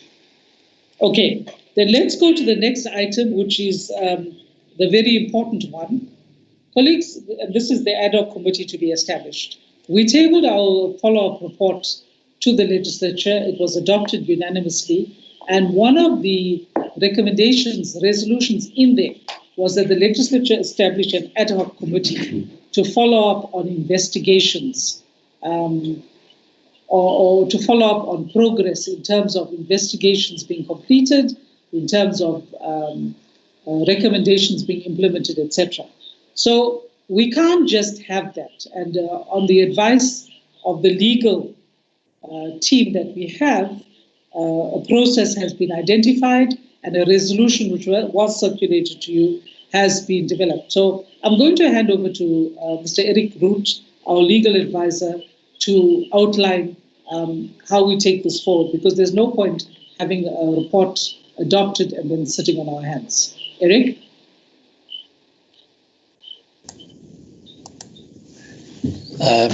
Good morning, Chair, or good afternoon, rather, and all members. With your permission, I'm going to turn my camera off. I just briefly switched it on just for identification purposes. So I'm turning it off with your permission, and then I'll go into the discussion.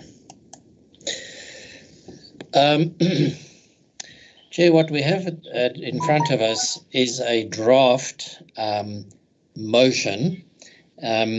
And before I get there, just to briefly go back to the background to this whole matter, you correctly pointed out that Scopa resolved to recommend to the House that this committee be established.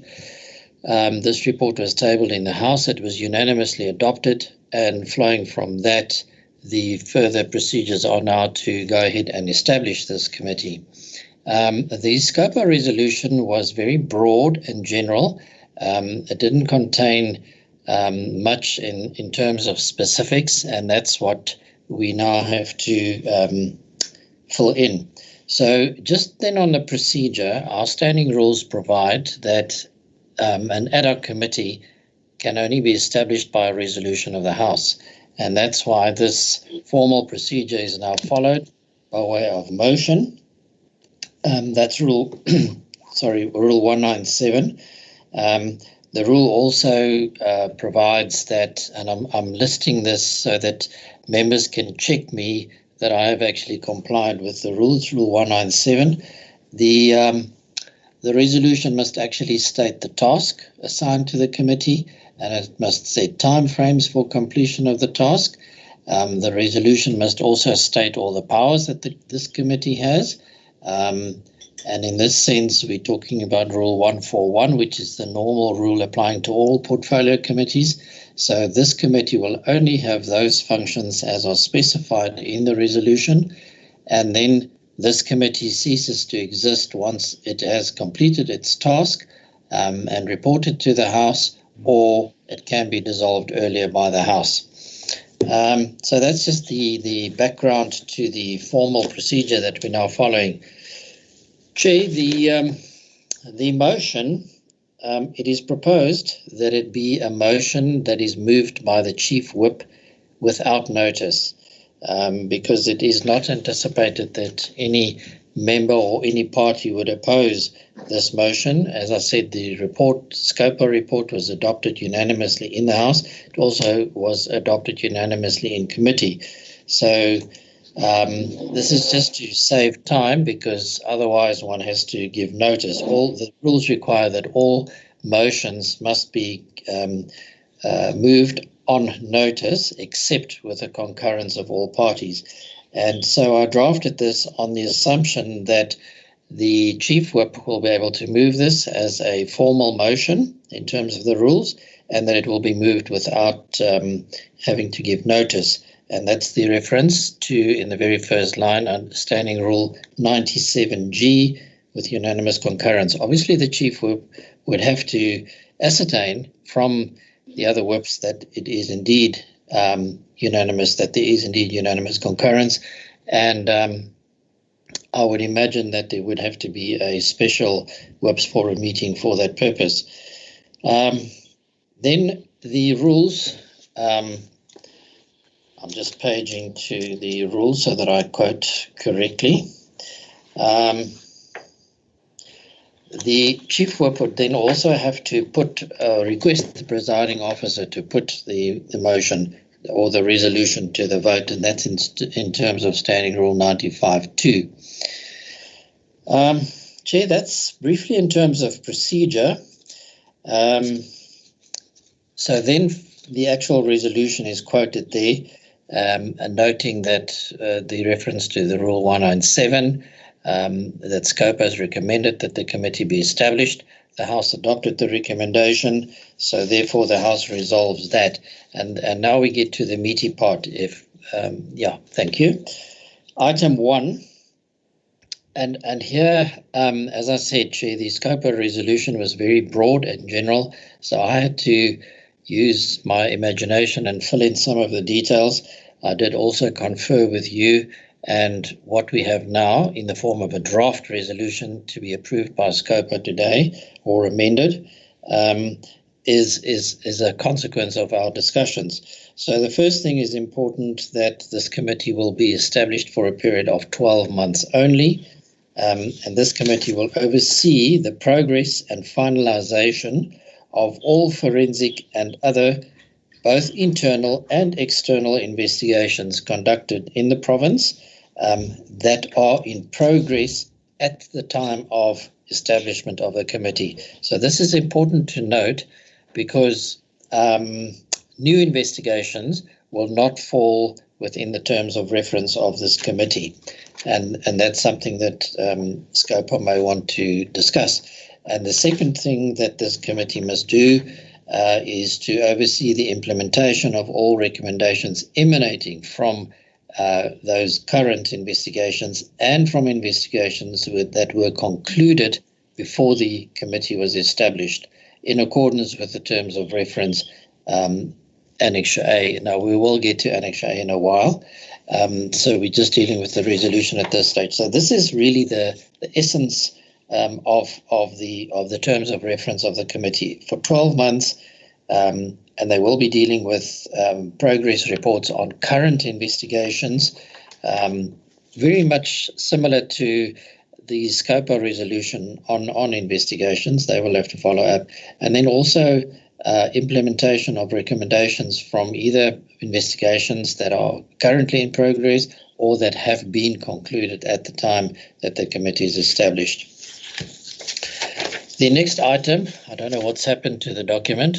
Kwazi, if we can just get the document back on the screen. Thank you. I'm on item 2.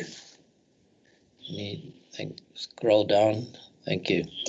So this is all still part of the resolution, that political parties must appoint the members of this committee as provided for in our standing rules within 7 days of establishment.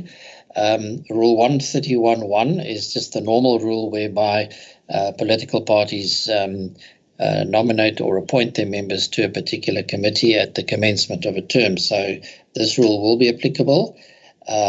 The only difference is that I've added a time frame, 7 working days. Our rules are not specific as to time limits in that regard. It's to speed up the process of establishment of the committee. Item 3, the Secretary must convene the first meeting as provided for in Standing Rule 136 within 7 working days of appointment of the members. Again, this is a standard procedure whereby the Secretary of the Legislature convenes the first meeting of all of these portfolio committees as they are established, and the same will apply here with the ad hoc committee. The only difference again is that in terms of Rule 136, the Secretary has 3 weeks to call the first meeting, and I've limited to 7 working days. Item 4, the committee must elect one of its members as the chairperson, and that's provided for in Standing Rule 134.1b. Standing Rule 134(1)B has two options. It gives the House the power to appoint chairpersons, and then the alternative is for the committee to do so. I thought in this case it might be appropriate for the committee to establish the chairperson. Item 5, the committee has all the powers listed in Standing Rule 141. As I've previously alluded to, this is all the general powers that a portfolio committee has. They may call people to appear before them. All right, the provisions relating to legislation won't apply to this committee. They may conduct public hearings, etc. All the same powers as a portfolio committee has. So there's nothing untoward about that. Then, this is also important in terms of Standing Rule 142, 1A1. This committee, sorry, Chairperson, that background noise is not coming from me. The ad hoc committee must report both to the House and to Scopa every 3 months. So here I'm being very specific. And the first report must be tabled within 3 months from date of establishment of the committee, and final report at the end of the 12-month period. Again, as I said, I had to use my imagination, and these are all matters that can be discussed and amended by the committee. I hope the chairperson can still hear me, but I'm proceeding on the assumption that she can. Proceed. Thank you. Item 7, Standing Rule 128.1 does not apply. That Standing Rule 128.1 refers to subcommittees. So this committee may not appoint a subcommittee. And again, it's just a proposal. And then item 8, subject to the express terms of this resolution, all the provisions of the standing rules pertaining to portfolio committees, read with the necessary changes, will apply to this committee. Chair, that's the, and then on the next page is just a provision for the Speaker to sign once, or the presiding officer, once this has been put to the vote for adoption by the House. So then it'll become a formal resolution, and the procedure will then kick in that members must nominate parties must nominate their members. Secretary will convene a meeting, first meeting, chairperson will be appointed, and then the committee can start doing its business. Chairperson, you have requested that possibly we try and get this resolution on the order paper for the next sitting on the 25th of August. That will obviously depend on the Whip's forum and the Chief Whip in particular. But correspondence will, after today's meeting, correspondence will be directed to the Office of the Chief Whip with that request. It may, I know it's a special sitting to confer a mandate on an NCOP bill, so it may or may not be granted by the Chief Whip.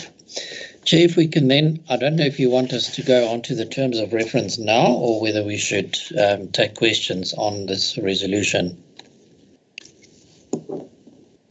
Eric, I think it's better if you do the terms of reference, because some of the matters raised may actually be covered by the terms of reference. So let's do them together and then take questions. Thank you, Chair. So if Kwazi can flood the next document, terms of reference. Thank you, Kwazi. The introduction, Chair, paragraph 1.1 to 1.9, it's basically just setting out the background as to why Scopa wants this committee established, and it sets out the concerns of the slow pace of investigations, the slow rate of implementation, and the general lack of consequence management, or the perceived lack of consequence management. And so that's why Scopa has decided to recommend the establishment of this committee. So I'm not going to read every single paragraph.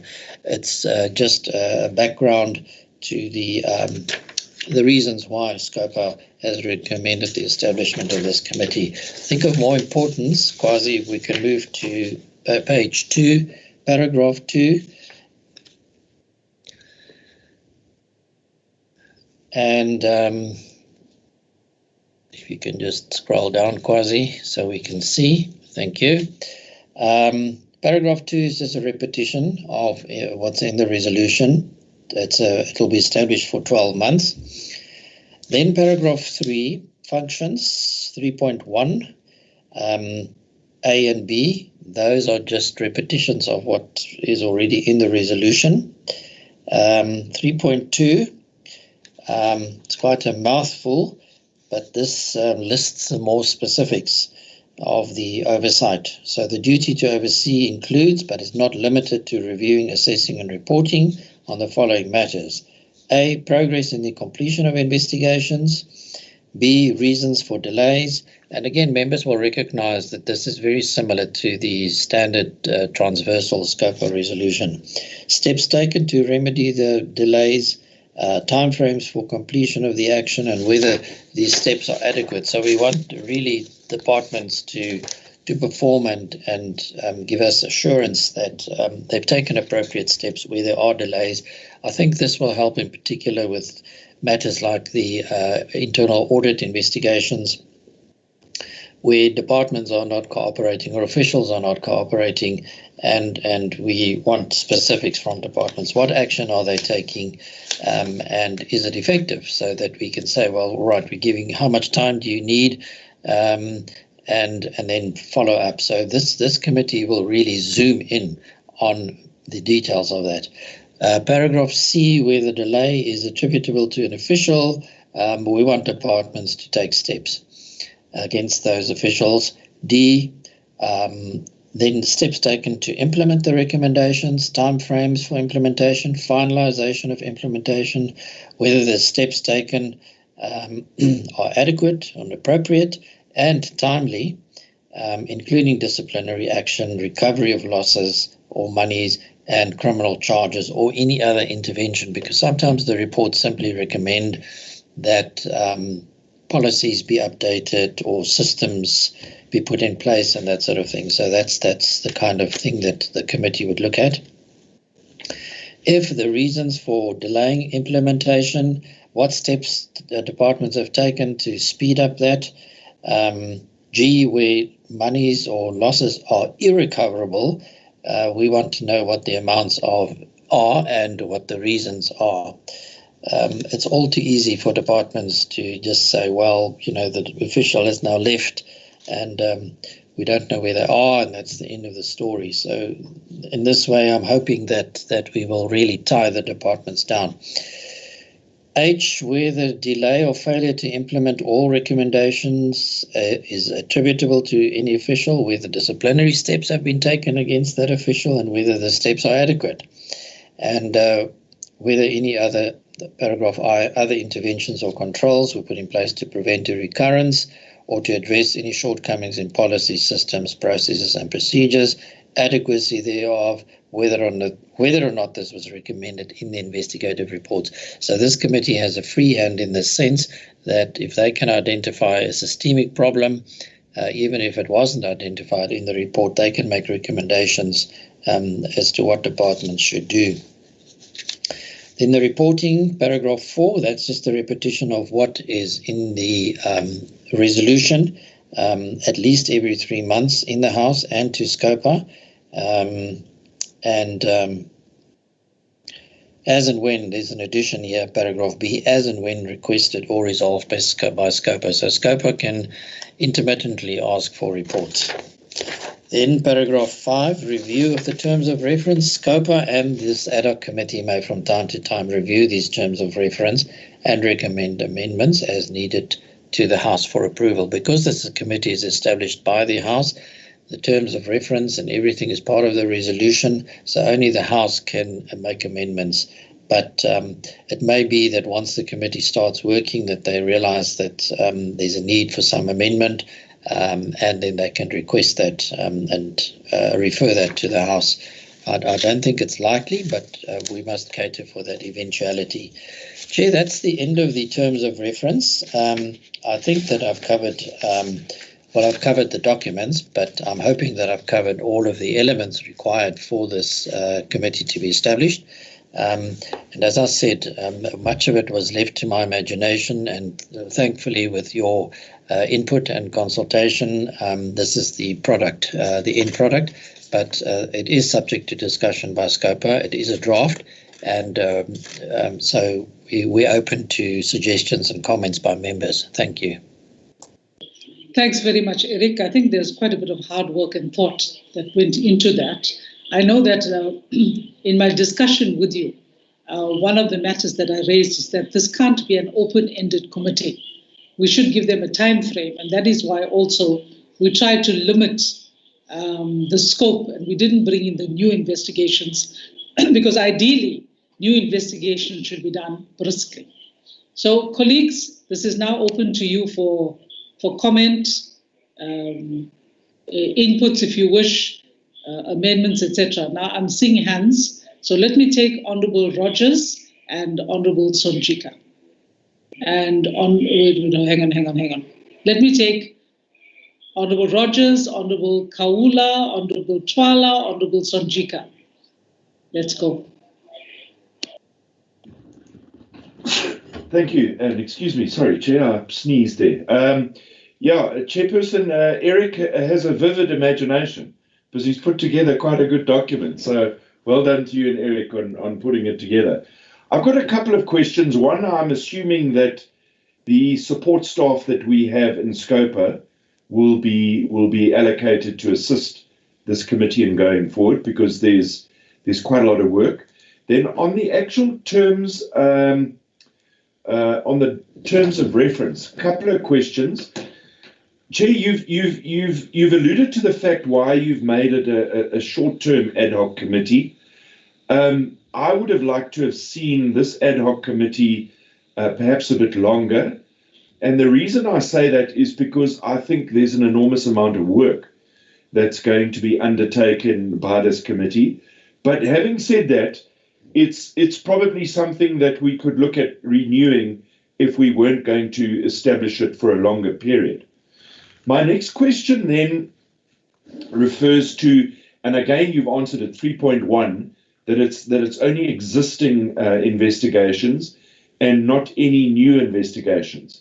Again, I would have liked to have said, until we've got the system under control and we're producing the results that we want, I would have said that anything at the term of this ad hoc committee, any investigation should be part of this ad hoc committee, so that we can get uniformity and we can get the required results that we need out of it. Then also under 3.2, Chairperson, I would have liked to have seen, again, if this was done on this ad hoc committee was structured under a longer term, that we in fact even look back into some of the investigations that were undertaken. And I'm saying that in light of, if you look at clause 3.2, clause F, where it talks about the reasons for delay or failure to fully implement all recommendations of investigative reports. Now, let's say last year that there were some reports that were completed, and in fact there was a failure to implement those recommendations.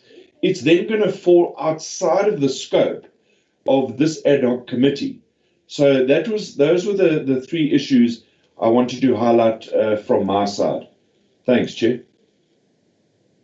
Thanks, Honourable Rogers. Those are useful insights. Let me also just say that, so that just to guide people here, when I had this discussion with Eric, one of the reasons that I suggested that we have a shorter time frame was that a report must be presented, and it will be done on the time period is there, to the House and to Scopa. But I felt that if we went on for too long, we'd become like these investigations and you would not reach finality. However, if you look at the last point that Eric spoke on under the terms of reference, it does talk about amendment to the terms of reference. So it's still open. And should the committee feel at any point that it wants to extend its term of office or or whatever, it is provided for there. But for now, I would be happier if we just gave people this time frame and got them cracking on the work. The other point also is that let's not forget that Scopa plays the role of getting departments to account. That is Scopa's responsibility. So although there's the ad hoc committee, I would prefer that they dealt with historic cases that have been going on and on, but anything new that comes in, anything that's underway, Scopa still has to exercise its oversight responsibility. Let me now go to Honorable Twala. No, it's Kaula, Chair. It's Honorable Kaula, then Honorable Twala. No, Chair, raise my hand. I'm covered. Honorable Sonjika, I have you here. You will be after Twala. Chairperson, I did not raise my hand. Please proceed. Oh, yeah, I'm sorry. Okay, so Sonjika after Kaula. No, thank you very much, Chair, and thanks to Eric for this briefing. Firstly, I would also like to commend the administration for this well-thought document. To me, really, it covers everything because it complies with the rules of legislature, especially Rule 197, because the rule does specify that the ad hoc committee has to be for a specific purpose, for a specific period. And it does also offer the option of extension in case by the end of the time frame work has not been completed. I'm covered by the Honorable Rogers on the issue of the support staff, which I also wanted to raise. Two, I do want to sensitize the Chair to say I don't know where this will fall into the issue of the frequency of meetings, because this is a committee for a specific period, for a specific issue, and therefore whoever will be in charge of it, if it is our support staff, I don't think they should be tied to the one meeting per month issue, because they might not finish their work if that is the case. But I do want to commend the staff for this document. It's a beautiful document. I'm hoping that this is going to help us going forward, because it is to unlock these blockages, and going forward, like the Chair was saying, it is our duty. But this is just an added advantage to help us unlock the blockages which we have detected are hindering us in terms of performing our oversight responsibilities. Thank you, Chair. Thanks, Honorable Kaula. Before I go to Honorable Sonjika, members, I want to just caution us. You see, Honorable Rogers, whilst I appreciate the fact that you are saying allocate our support staff to this committee, I think that this committee has a lot of work to do, and our support staff can assist in providing support, but I don't think it can be them alone.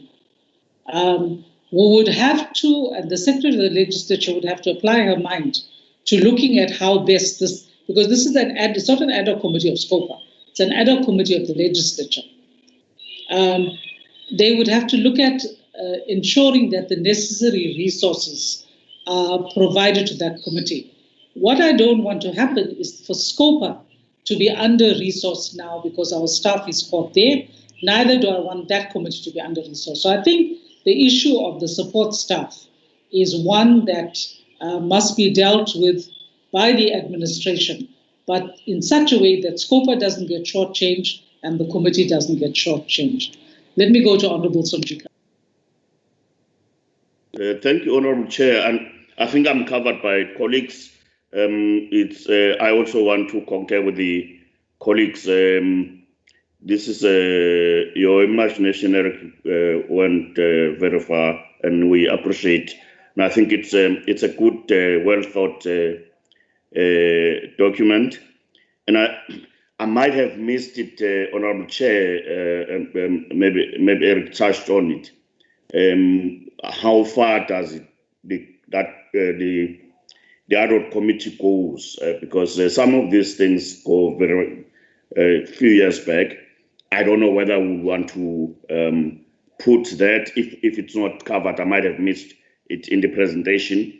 But I also want to agree with you, Chair, that and Honorable Kaula, because the issue of resourcing of that committee talks to the volume of the work. I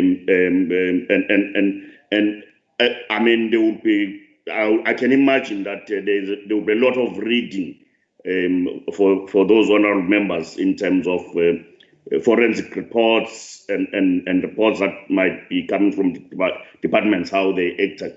So I'm just, I concur that it will have to be looked at, but I think those are issues that we might not need in what Eric was presenting, but we will assume that the administration will have to take into serious account the amount of work that will then be faced by those honorable members in terms of the time frames. And I agree with Honorable Rogers. It's good that we put time frames, but obviously as you start working, you might see the amount of work and you might ask for extensions and on that. But let's have that time frame so that members know that they are working under pressure. I've seen in some cases in the National Assembly, honorable members working up until late. So we might have to have members being flexible in terms of their time as well. So I think overall, I'm really happy with how the document is structured. And the Honorable Chair, to assist the process so that this work starts in earnest, I will suggest that, as Eric was saying, it will then go to the Chief Whip in the special sitting. If there are no issues from everyone, I don't see why we can't then adopt this motion and then get the process moving, unless there are obviously disagreements between the parties on how the process should unfold. The chair can assist in terms of liaising with the whips or the chief whip's office so that the whips can then agree on the issue. Thanks, Chair. Thanks, Honorable Sonjika. Colleagues, in view of the comments that are made, can we move for this resolution? The issue, Honorable Rogers, about time, I think it's provided for in 5.1. The support staff, I think it's better not to put it in the resolution, but ensure that once the House adopts this resolution, there is adequate provision made and leave that with the administration of the legislature to address. I think, narrowing it to our Scopa staff is a bit dangerous. They will be part of it, but they cannot be the only component of it. Certainly we'll have to fight that. Can we then look at moving for acceptance of this resolution, colleagues? Chairperson, there was one other issue with your indulgence that I raised. Yes. And that was on the terms of reference.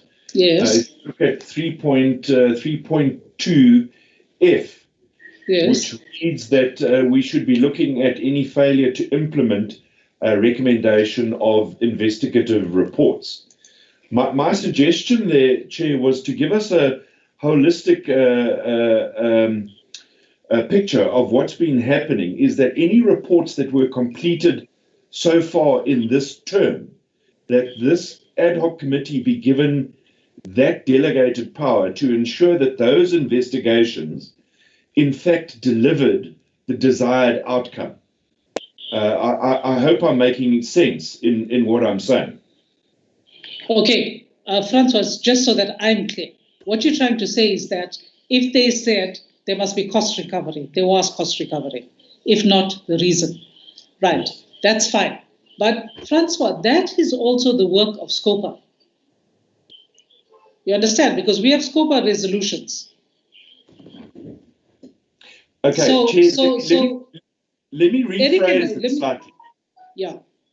So, in other words, let's assume that some of the people that serve on this ad hoc committee do not form part of Scopa. They're not going to be privy to what some of the challenges are in these forensic investigations. And let me tell you, as God made little green apples, I know that Some departments are going to be absolutely clean, and some departments are going to continually have the same problem. So if you're not privy to that information during Scopa, then how are you going to get a holistic picture as this ad hoc committee of where the challenges of implementation and consequence management lie? That's all I'm raising, Chair. Now, I understand what you're saying, but remember we have Scopa resolutions between us and the AG, right?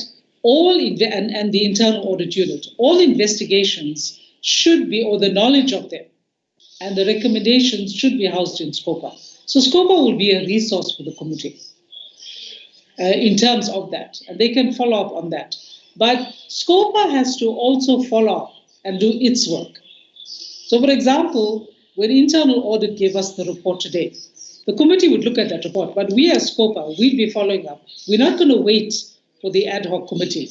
I don't know if colleagues understand what I'm saying.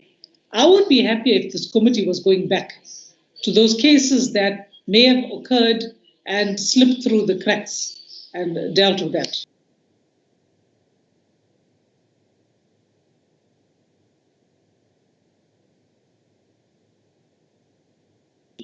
Colleagues? I see Eric's got his hand up, Chair. Eric? Yes, Chair, I just want to be 100% clear on this. This committee will have the power to oversee current investigations, in other words, investigations that are currently, as we speak, or at the time of establishment, are in progress, as well as implementation of recommendations emanating from those investigations. In other words, as they become complete, this committee will be looking at implementation and also implementation of investigations that have been completed already at the time that this committee is established. So we are looking at historic matters here. As Scopa, we would just have to be very careful that we don't duplicate what this committee is doing. But, you know, there will be a very definite dividing line. So it's current investigations, what's happening, progress, and implementation. And as they become completed, what's happening with implementation, and past investigations in this term that have been concluded. Let's say there was an investigation that was concluded at the beginning of the year, and the implementation is still pending or in progress. That's typically what this committee would look at.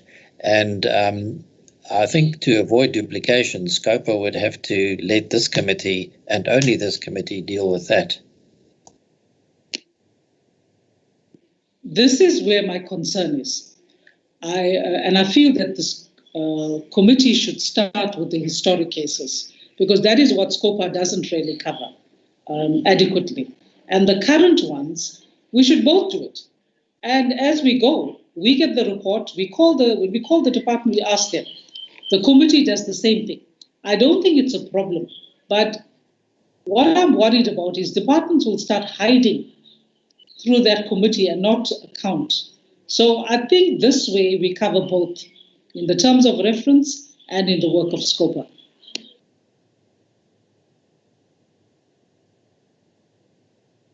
Chair, of course, there is the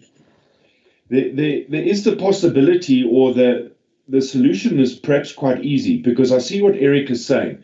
We don't want to duplicate responsibilities and start undermining each other. Not that I believe the maturity of this committee and of Scopa will do that.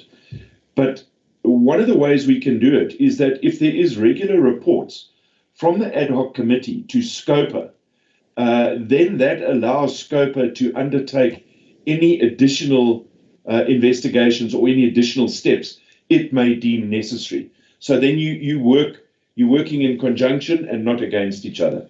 Just a thought, Chair. That's fine. Then it's covered by the terms of reference of the ad hoc committee, because it reports to the legislature and it reports to Scopa. So then I think we would be covered. Yeah, thanks for that, Chancellor. So looking at that, I think the resolution is fine. It does cover everything. Is there anybody who has their hand up? I'm not sure if I'm missing anyone. Who is that? Sorry. Sorry, Chair, I'm just thinking. Who is this? Isn't this a subcommittee of? I'm not saying technically, but in practice, a subcommittee of Scopa? Honourable de Klerk, it's not. It's an ad hoc committee of the Legislature. It will report to Scopa, but it reports to the Legislature, and those reports come to Scopa. That's what I'm saying, just on a practical basis. So it has to report back to Scopa. It does, yes. It's there, it's provided for, yes. Okay. All right, colleagues. So can we then get a mover for this resolution?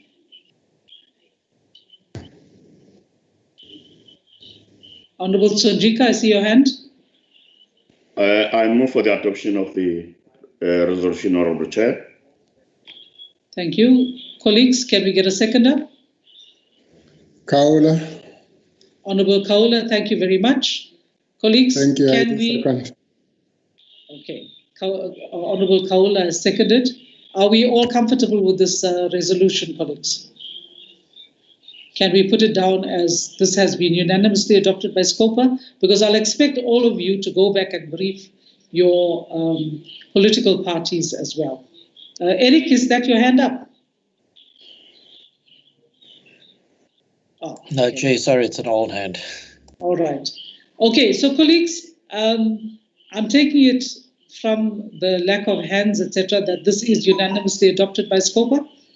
I'd ask colleagues to please brief their political parties so that when the Chief Whip raises the matter, it goes through and hopefully we get it tabled at the special sitting. Okay, thank you very much, colleagues. Then we are on the last item of the agenda, which is last two items. Resolution tracking template. It's again to update the committee. What we have done is that our administrators, support staff here have come up with a resolution tracking template so that all the resolutions that have been taken by Scopa in this term will be entered there and we will monitor the progress on them. When things are resolved, they'll be resolved. Cabo will manage it, but our researcher will assist in the previous reports in pulling out the resolutions and populating that template. And we will then be getting regular reports at Scopa meetings as to progress. I think this is important as well, so that our resolutions don't become empty. So that's just an update for members. I don't know if there's any input that colleagues want to make on that. Perhaps at the next meeting, we'll get them to present the template populated and we'll look at it and see what we want. Okay. Then item 14, which is the AOP amendments and adoption update. This one is just to say that we are going to have to amend our AOP because the time frames that we had set for our hearings are not the time frames that are possible given the constraints of COVID-19 and the extension that has been granted to provincial departments. So the Office of the Auditor General has told us that annual financial statements, that the submission period have been extended and the AG's period of auditing has also been extended. I think they anticipate completion by the end of September, but they anticipate reports being ready, I think, by the end of November. So our dates have to be amended in our AOP to say that our hearings will probably take place late November, early December. It will be after the budget hearings of finance. That's for noting, colleagues, just so you know. And once this has been worked out, I believe that the M&E unit is working on the formulation. We'll have to come back with an AOP to be an amended AOP to be adopted. For noting, colleagues, up to you now. Both items, resolution tracking and AOP. Anything that you want to contribute? Agreed, Chair. Thank you. Then we come to the most important item of the day, which is closure. This is a marathon meeting, colleagues, but there's been a lot of work that we needed to do. So I would like to thank all of you.